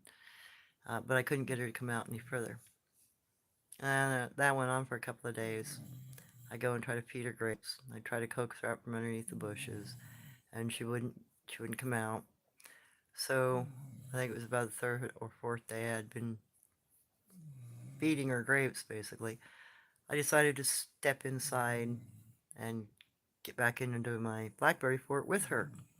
And I was maybe 4 foot away from her when I did that. And, I tried to offer her a bundle of grapes. I held it out to her, and she didn't take it. Uh, so then I started trying to roll them to her. I sat down, 4 foot or 5 foot away from her, and I'd roll her a grape. She'd eat a grape. I'd eat a grape. I'd roll her a grape. She'd eat a grape. And then it'd be about the fourth, fifth time I rolled her a grape. She finally rolled me a grape back. So she gave it back to me. So I ate that one, and then I rolled another grape at her. And it went back and forth like that. She'd roll one back to me every once in a while. So finally, I just gave her what was left of the bundle of grapes, and I went and grabbed another bundle.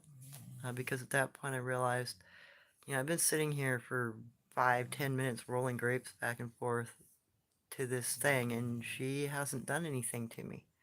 So in my 5-year-old childlike mind, she was okay to hang out with. She hadn't been aggressive. She minded her manners. So then I went and grabbed more grapes and sat and fed her grapes. And finally, by the end of that day, I was sitting right next to her. And she finally got fed up with grapes. She was done with eating grapes. And right around dusk, she decided to, go back towards the backside of her property. And she just kind of turned away from me and ambled off, kind of sliding on her rump. And she looked back at me as she was exiting the Blackberry Fort, and at the end of the building, she just kind of looked at me and, yeah, well, okay, kid. And then she went on. So I didn't, that as my initial, real first encounter, I never got the impression that she was ever going to hurt me. It's more like she was incredibly curious about me. And she was interacting. She was trying to get me to interact with her, trying to build some sort of a face-to-face with me, which, I finally got the courage to do.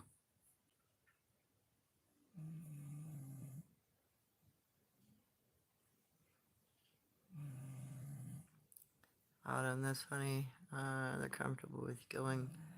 You like family, trust you. Yeah, well, and that's the biggest thing. And my grandmother always said, in order to build a good relationship with them, you have to build a trustworthy relationship with them, where you don't steal from them or lie to them or misrepresent yourself. You got to be you, but at the same time, you have to respect them. And if you can do those simple things, you can actually build a pretty decent relationship with them. They'll let you get pretty close at that point. Yeah, they bluff charge. Yep, and they will. They do make a popping sound, kind of like gorilla chest popping, which I heard the other night. But it was actually in regards to a particular person in the area. There's the place I'm currently working has a few individuals that aren't the most savory of people, put it that way. So I think some of the warnings in that area have been towards, who's walking through the neighborhood that I don't know, which is always beneficial because then I can just, go back into the secure building and away from anybody that might be potentially problematic.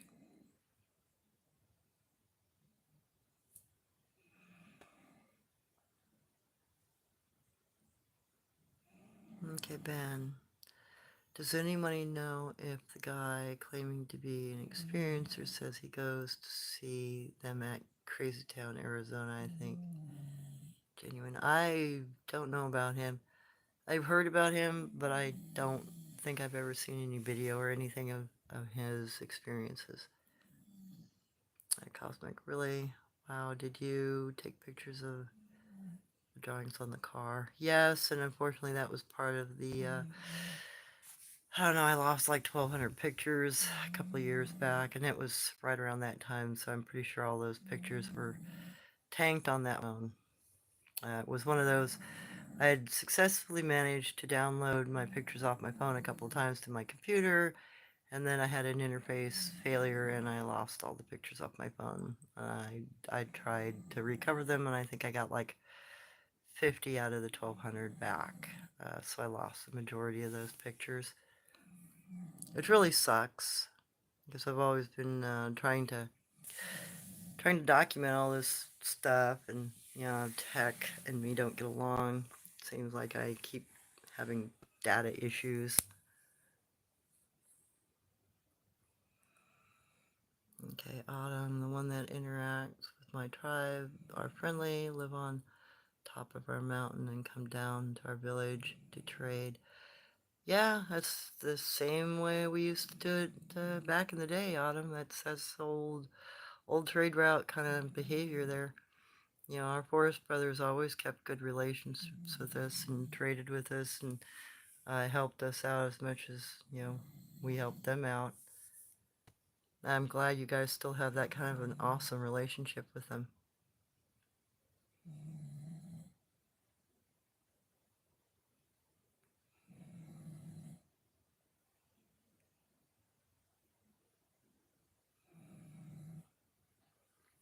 My mom's turnout was around the Ishka.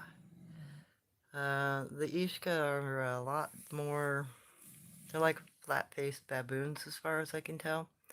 I mean, the one picture I have of them, you know, the Junaskwa, today's Junaskwa, that's a picture of an Ishka. Uh, my mom claimed that as long as you respect them, you don't challenge them by looking straight at them. You keep your eyes down when if you are in their bed system, you don't look straight at them. You have to keep your eyes down. If you look straight at them, they'll get aggressive with you. But her turnout, she did her turnout at about the same age my grandmother did. You know, older individuals, they did their turnout younger. I had to wait until I was a teen because of the way my parents wanted me to do that. So my mom and my grandmother's turnout was done at a very young age, 5, 6. My mom lived with a group of 5 Ishka for almost a year under the tutelage of her Mayan grandmother. So her interactions were all with Ishka. And it was a family group of 5 individuals, a male and a female adult, and I think she said it was 2 boys and a girl. The youngest child was a girl, and she spent her time on her turnout, you know, learning to forage with their group. And her biggest warning was, you know, respect them. Don't look them in the face if you are in their bed system. They will take that as an offense, and don't don't overly stare at them. They're like booger people. The booger people don't like being looked at a lot either. So Ishka and booger people have a tendency to be more aggressive. But it, from the way my mother described it, and from the way I experienced it, it really is a respect thing. It's not about territory so much. It's about not touching their shit. You know, because the cave system I went into, the little bubble cave that I went into where the Ishka was, where my mom took me, uh, they were making grass woven sandals. So my mother had told me don't touch anything that belongs to them. They will assume you're to steal it and they will act accordingly. So me, I wasn't thinking. And I turned the sandal over because I wanted to see if the cording was knotted on the back for the support lacing. And the individual wasn't in uh, the little bubble cave at the time, but as soon as I touched that, he comes climbing down around the hillside and right at the end of the little bubble cave, which was only about 6 or 8 feet long, just long enough for him to lay down in. And this was near his little rock pillow, you know, because he used a flat rock for a pillow for his head, kind of like an Egyptian neck brace, but it was just, you know, flat rock. And his equipment, he had an owl, you know, little wooden sharp tool owl to poke the grass through as he was braiding it, and then the things that he was working on. And when I touched it, he showed up and tried to push me out of the cave. But he didn't toss me out the cave. He could have very easily. He could have shoved me right out of that cave like that, like nothing. I'd have been a paper ball in the wind. But it was just enough of a shove. It's like a kid shoving a kid. You know, you get too close to my stuff. So I slid a little bit. I caught myself. You know, I grabbed a rock just to make sure I didn't go down the hillside. And I, you know, put my head down because I realized I'd made a mistake. And he just sat down. He looked at me, and he looked at what I had been touching, and I got the impression I better not touch it again. So I moved out of the cave right after that, and I moved past him. I couldn't have been more than 2 feet away from him when I had to move past and get back on the trail to leave his cave, and he just sat there. But I, you know, averted my eyes. I didn't look at him. I followed my mother's directions, and he didn't get any more aggressive with me. It became a past point.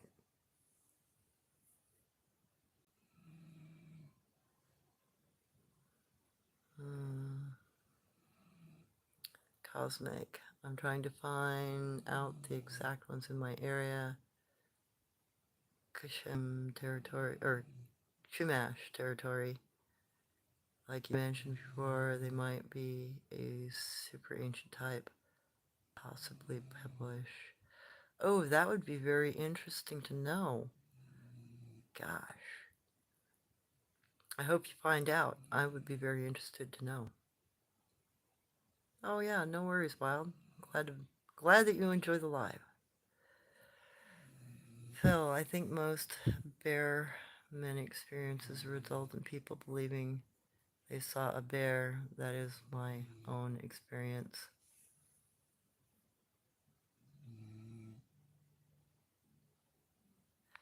That's possible too, because the bear men actually do look more bearish in the head and shoulders area, though they look primate-like in the overall body structure.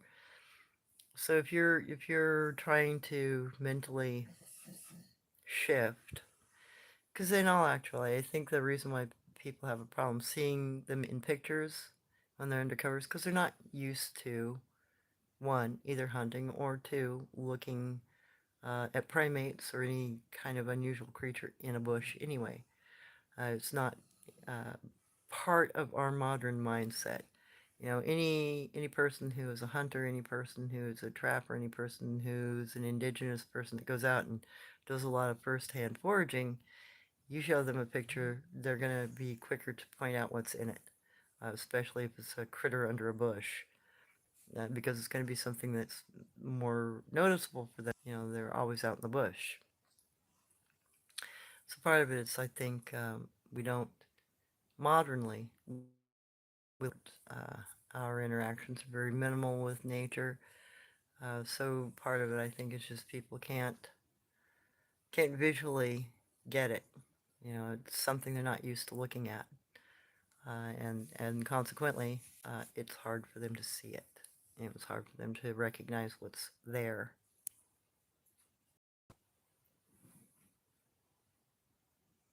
Oh wow, Phil, really? My grandson had his first Bigfoot experience December 21st. Wow, that's awesome. World Bigfoot Channel. After 10 years in my two fave biggie areas, they seem to like me.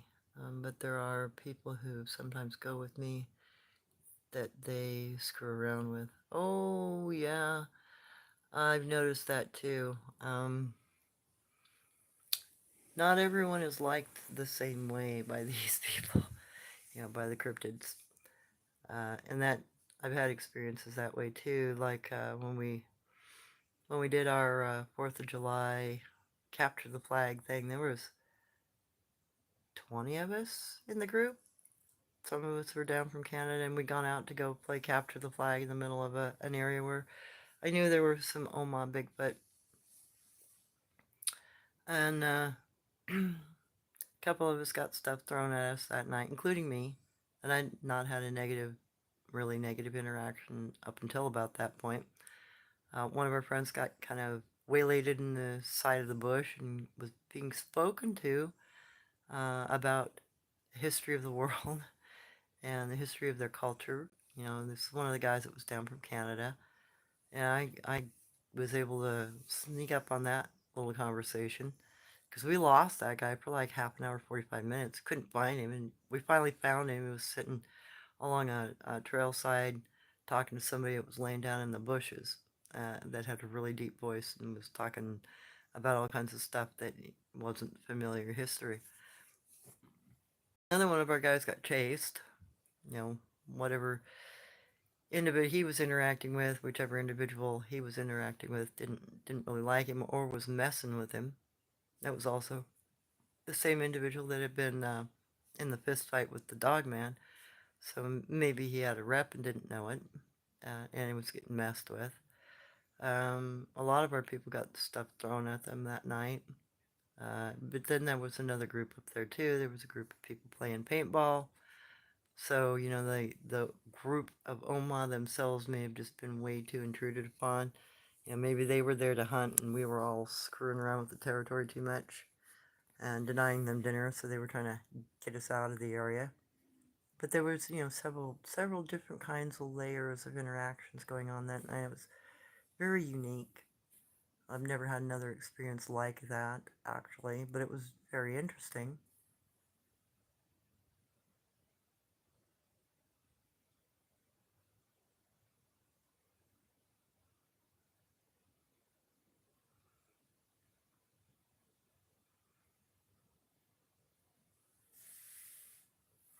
Hey, Senor.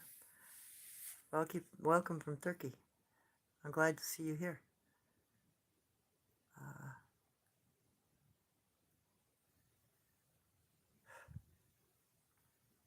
just an end. Do a face reveal.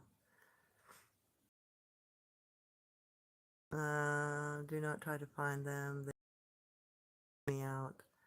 I can usually tell if they are. And yeah, some of them do. Wow, I've noticed that. Some are a little more.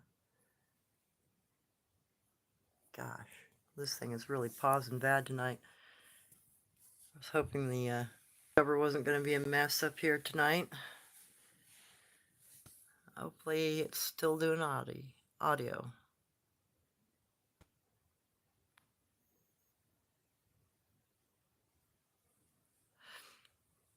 World Bigfoot Central. I just did 3 shows on the Janowsqua. Saw one when I was 10. Oh, wow. That's really cool. Then, been too long. Sorry. He was older. Wore glasses video. Oh, you're talking about that show, huh? Mm-hmm.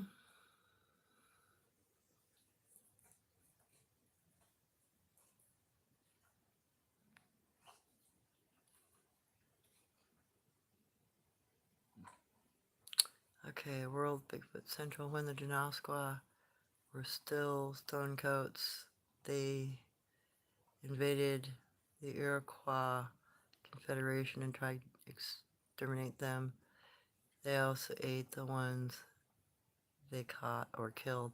Yeah, I've heard stories like that. Uh, World of Bigfoot. And yeah, the ones over on the East Coast do seem to still wear their stone coats, some of them. I've seen a few pictures and or videos where it definitely looks like they've covered themselves in stones.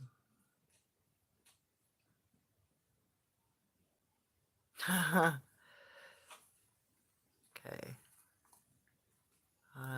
We keep fresh grass and pine. Even in fireplace, they can stay safely undisturbed.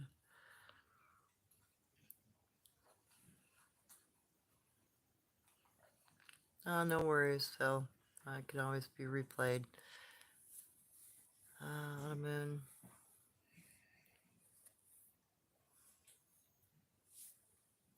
Sorry. Yeah, it seems to have paused up on me. I don't know if this thing is still running on the audio. I hope it is. Phil, the one my grandson saw was at night. Yellow eyes. Yellow eyes. That's not a good sign. That's a red bone person. 14 feet off the ground. You saw crotch, move left, right, and stand up, or crouch, Move left, right, stand up. Scared him pretty bad. It was very near dusk.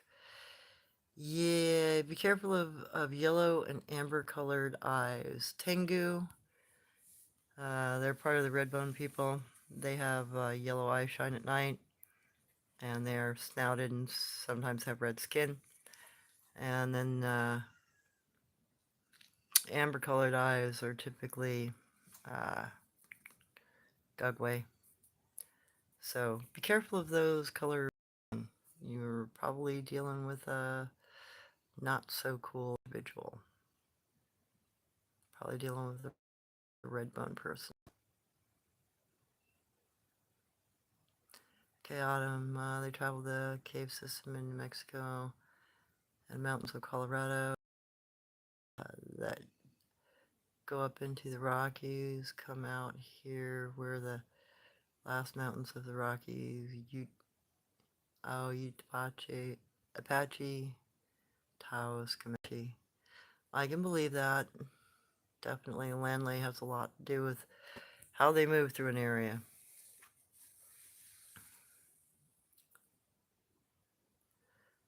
Billy was very scared. He came to me, I was about a fall of a 90-foot western hemlock bug-killed tree. Was up. Oh yeah, when they start pushing over rotten trees, that's a dead giveaway.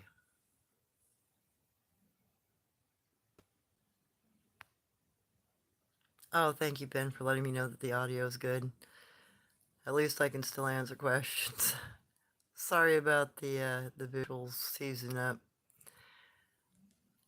Okay, Phil, I never tried to photograph them. I know they do not like it. Do they get angry with you for doing so? I usually ask for volunteers. I try to get them to volunteer. I'll let them know when I go into an area. You know, I'm here to document you. I'm here to let people who are interested in helping you and protect you know that you're there. But any one of you is willing to show themselves or allow me to photograph them, please let me do so. So that the people that want to help you and protect your lands and protect your rights are assured that you actually exist. And that's gotten me quite a few volunteers actually, and those that will come and be curious.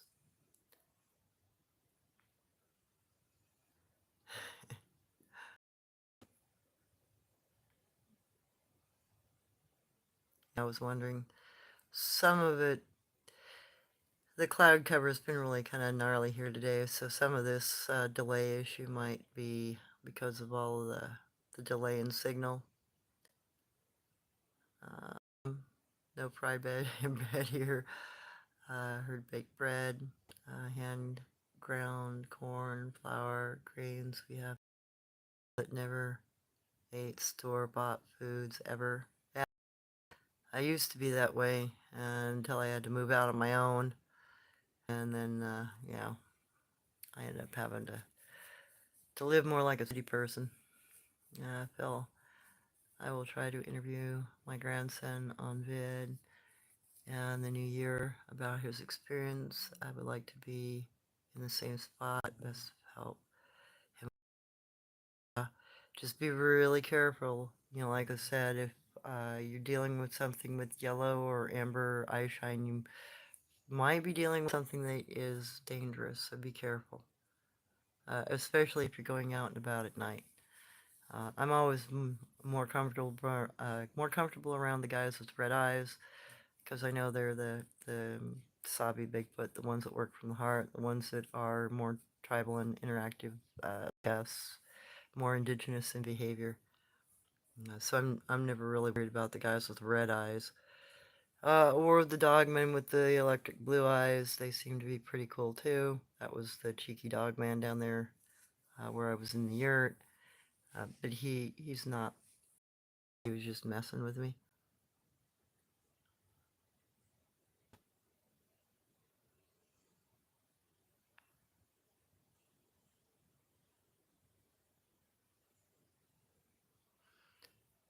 Oh yeah, I've even interviewed a few homeless individuals to see what kind of interactions they've had with various cryptids, and they say they have a lot of interactions, both in the riverways and on some of the nearby hillsides.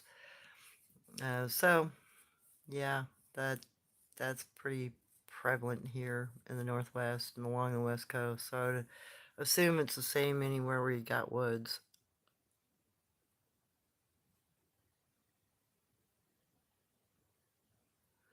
I find it interesting, Phil. Not a good way. Just being approached, my grandson, well, it was predisposed. Ah, that's not good. That's yeah, you should be careful of anything like that that's sneaking up on you while you're trying to do your thing. Phil, I did not learn of the encounter till after I dropped the tree. He told me while he built a massive bonfire on the stump with branches. Ah, yeah. Bonfires do keep them back, to a degree, at least. Yeah, I've had my interactions with Miss Raleigh. Mm,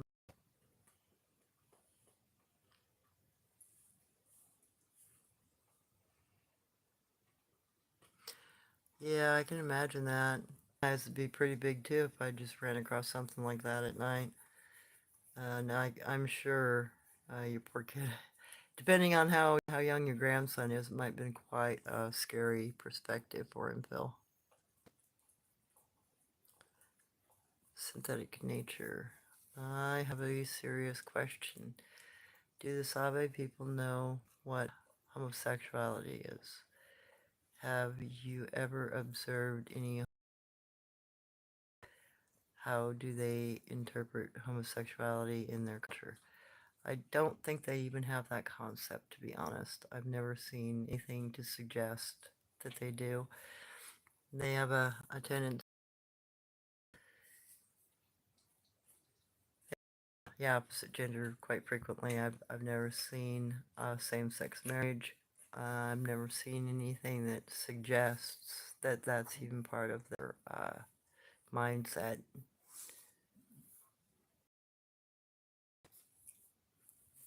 Oh, World of Bigfoot. Some of the Kulu have blue eyes. I really need to look up that term and see more specifically what that, because it's not a familiar uh, word set in reference to a different kind of cryptid type. I really need to look that one up.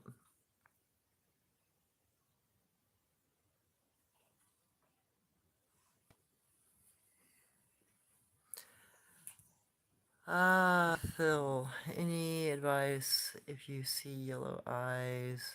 Any protocols? Get out of the area as safe as possible is my first instinct to say about the yellow eye shine. And the reason is because a friend of mine ran into what he thought was a snouted Bigfoot with red skin and glowing yellow eyes. And it reached for him. It tried to grab him in the middle of the night. And thankfully he got away from it.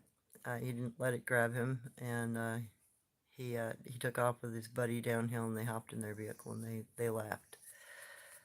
So the Tengu are cannibals. They like to eat each other and potentially us. So my grandmother's advice always was if you come across anything like that, you come across a Tengu, you come across a sun-faced person, don't let them get a hold of you. Get away from them, out of their territory if you can recognize where they're at. It's better that you avoid the area than to encourage them to come after you, because they will, according to her, and the experiences I had on my turnout when I finally goofed enough around the they definitely came back to where I was, and they tried to disassemble our house with us in it. Clever enough to use tools out of her own tool shed to unscrew the siding on our home and pull it off. So some of them are way too smart, and they won't just tear into a place. They'll methodically take it apart to get to you. So be careful of those those individuals, Tango and Sun-faced people. Uh, they can be, historically, they've been known to be dangerous.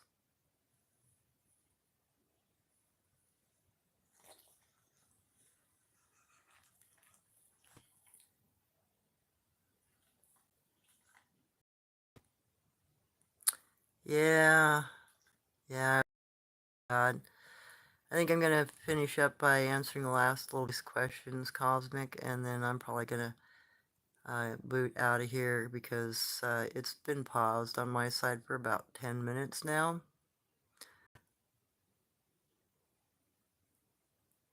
Yeah, right. I don't think that's in their vocabulary either.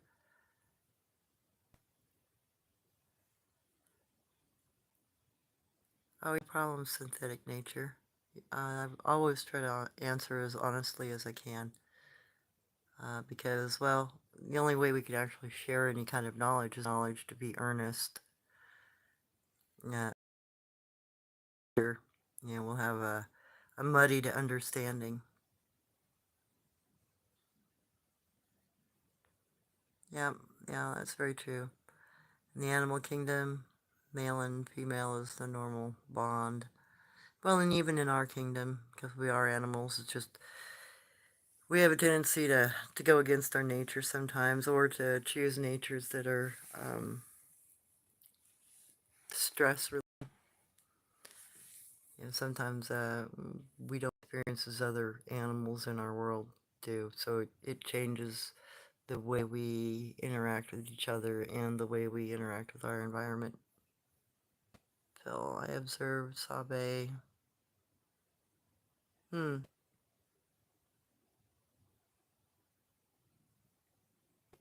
Yeah, they do have a tendency to mate just like we do. At least that's what I understood from Jen's mating the night that she got married. Because we heard, everybody in the family heard what was going on in the backfield. Yeah, and it's very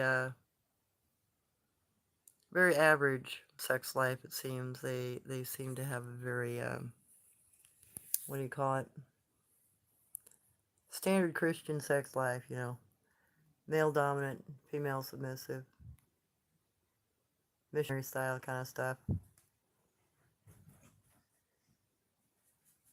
I'm sorry about that, synthetic nature. I was wondering how bad this was getting. Yeah, no problem, Dan. I'm glad it's a good vibe tonight. Well, I'm glad the voice end of it's working. Yeah, I'm not too sure what's up with the video end of it. Maybe I got too much stuff in my phone to upload. Maybe all of it. Oh, I'm so glad you like my channel, Synthetic Nature. I'm really just trying to give out my understanding. What I've come across, what I've learned, what I've been taught. Because I don't think a lot of people, even researchers, I don't think they have quite the angle. I don't think they're kind of looking at the stuff the way I do. I've always been taught that the Sabi people are just our forest brothers, or just other tribal people. And as long as you learn how to respect them in their territories, they'll respect you. And, we'll still be able to trade and get along and that sort of thing. And then, my culture always warned me about, the various red bone people and how they act. And don't accept help from them. Uh, don't try to trade with them, because they always want more, or they will capture you. They'll steal from you. They'll potentially molest you if you're female or if you're male. And they have very bad behaviors. and that's something to be avoided if at all possible.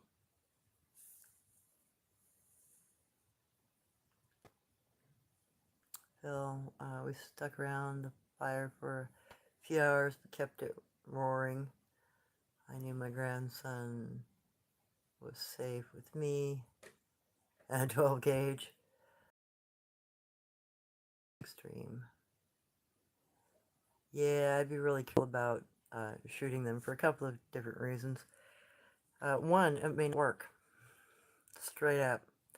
So the night my friend ran across the tengu with the red face and the glowing yellow eyes, he had a 45 with him that night, and he unloaded an entire clip at about 4 foot at this thing.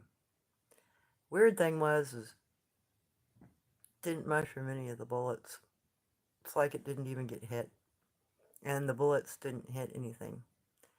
He had a little Altoid box that he'd kept the rounds in that he'd shot at that thing that night, and he showed them to me. Yeah, there was rifle scarring on them. You could tell they all came out of the same barrel, but there was literally no mushrooming to the bullets at all. There nothing, absolutely nothing. So rounds may not affect some of them. And then the other is if the round does affect him, how badly does it piss him off? Because that was one of the concerns when the Gugway was first molesting Engine. I had a rifle. I'd gone to the house and I'd gotten a rifle, and I was going to defend her. And then, you know, as I tried to get up on this thing and try to figure out how to shoot it and not hit her, I realized in my little 7-year-old, 8-year-old brain, if I don't kill this thing, what's it going to do to me, you know, if I don't put it down? I'm not going to live through this. So that's when I had to back off, because I didn't know how to cross shoot it across the back of the skull yet. You know, nobody had taught me that, and I, in the moment, wasn't able to figure that out. You know, if I would have thought about it a little bit, I would have understood. You know, just walk up next to it, cross shoot it. But with everything that was going on in front of me, I didn't know how to react. But you know, I was a kid. What the heck was I supposed to do?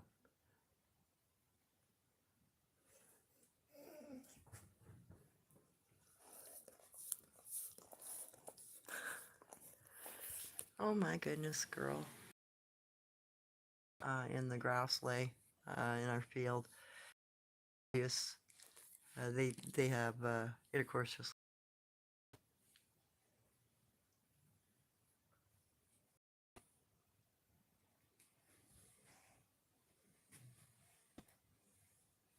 Oh, thank you, synthetic nature. Yeah, I'm glad that a lot of natives have come forward to express their support and understanding.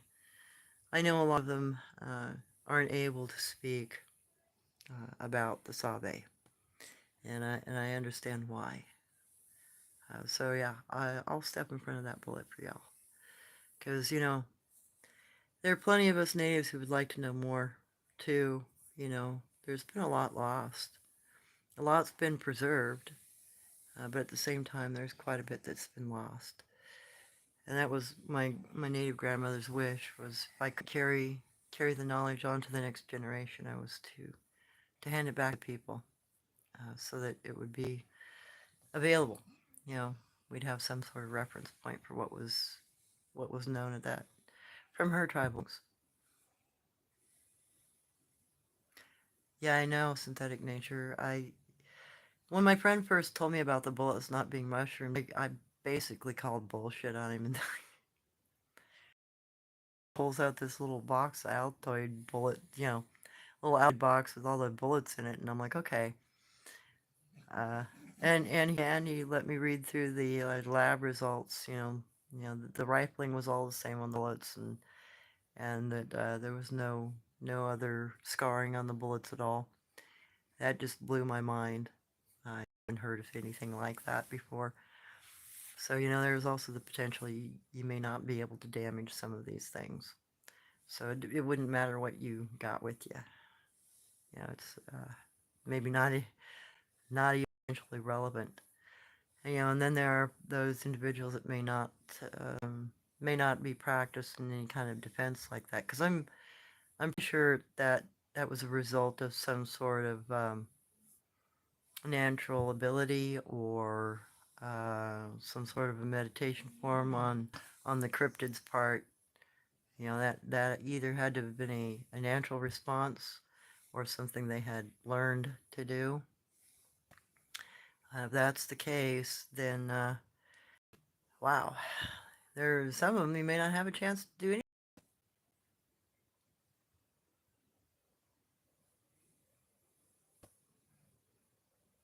Yeah, I've heard that ash is a way of blessing things and emptying an area, just like putting tobacco ghosts up, that sort of thing. Protecting an area from those with bad intentions. Phil, I did shoot one 33 years ago.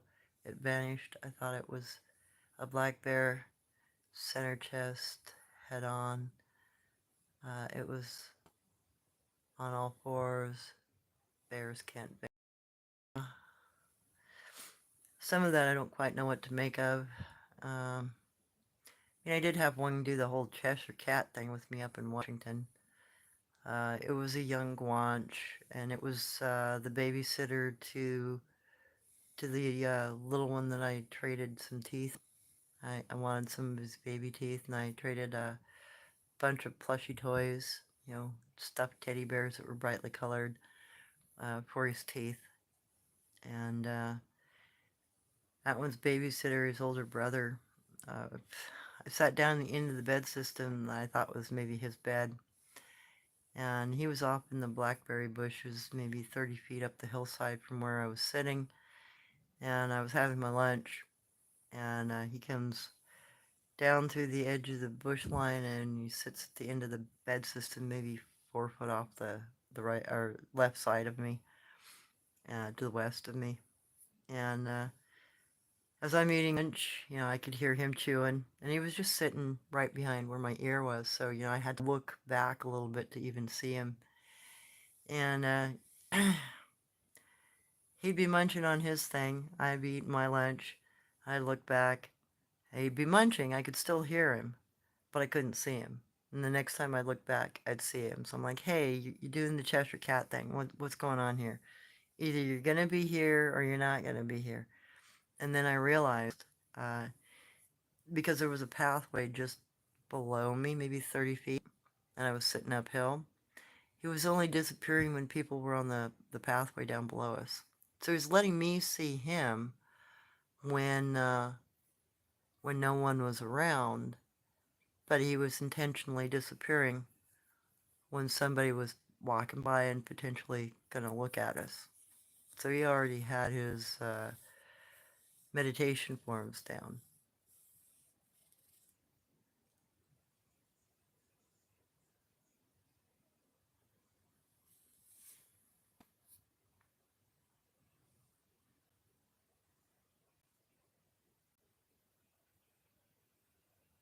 Oh wow, that's really nice, Autumn. I'm glad you put that in.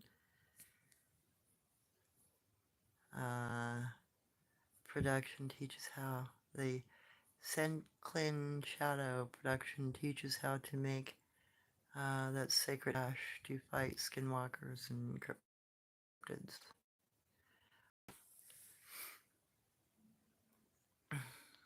Phil, then the knocking began every night about dusk or later, sometimes roof door, and stopped 2 years ago after rebuke. No, I've never had to go that route. Uh, never been part of my experience doing any kind of trying to turn them away sort of thing, because I don't see them as I see them as a spiritually practiced entity, but I do not see them as a dimensional creature. That that's just yeah. When you lay down next to one, you sleep next to it in their own bed, which I did several times with Jen Jen. It to me isn't more than a dog or a deer or any other kind of critter, a bear or a cat, or us, just another thing. But they're slightly more practiced spiritually, is my guess.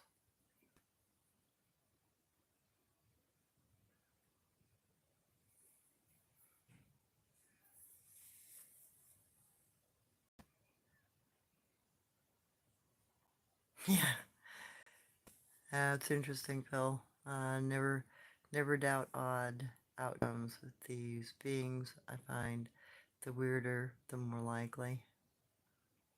I've experienced so bizarre that I don't like to tell them. They are it, and I struggle with what I've seen. Yeah, I can believe that. Autumn, uh, Soul and Shep Production channel. It was Navajo, him and his brother Hero. They are medicine men healers. Like cryptids explain. Their hair channel is underneath supernatural. Oh, okay, cool. Vortex. I've never had those experiences. But a few people that have, Phil. But I've never had one of those kind of experiences with anything stepping in or out of a vortex or that sort of thing. So I'm still out. My opinion is still further investigation on that end of it.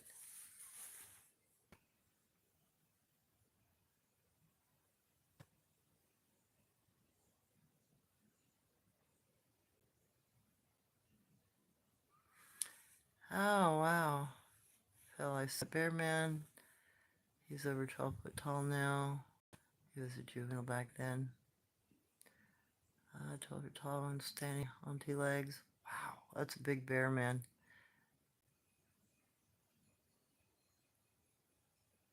Yeah, they habitually live in the same areas, Phil. So I don't doubt it. You'd see them for years in the same area until they pass away.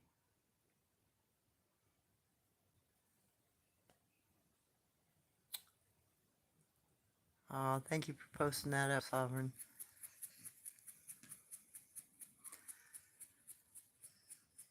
Autumn, there are some awesome tell about solators and native cryptids and explain to get spiritual place to his spiritual place. Hunt native supernatural ghost hunters. Yeah.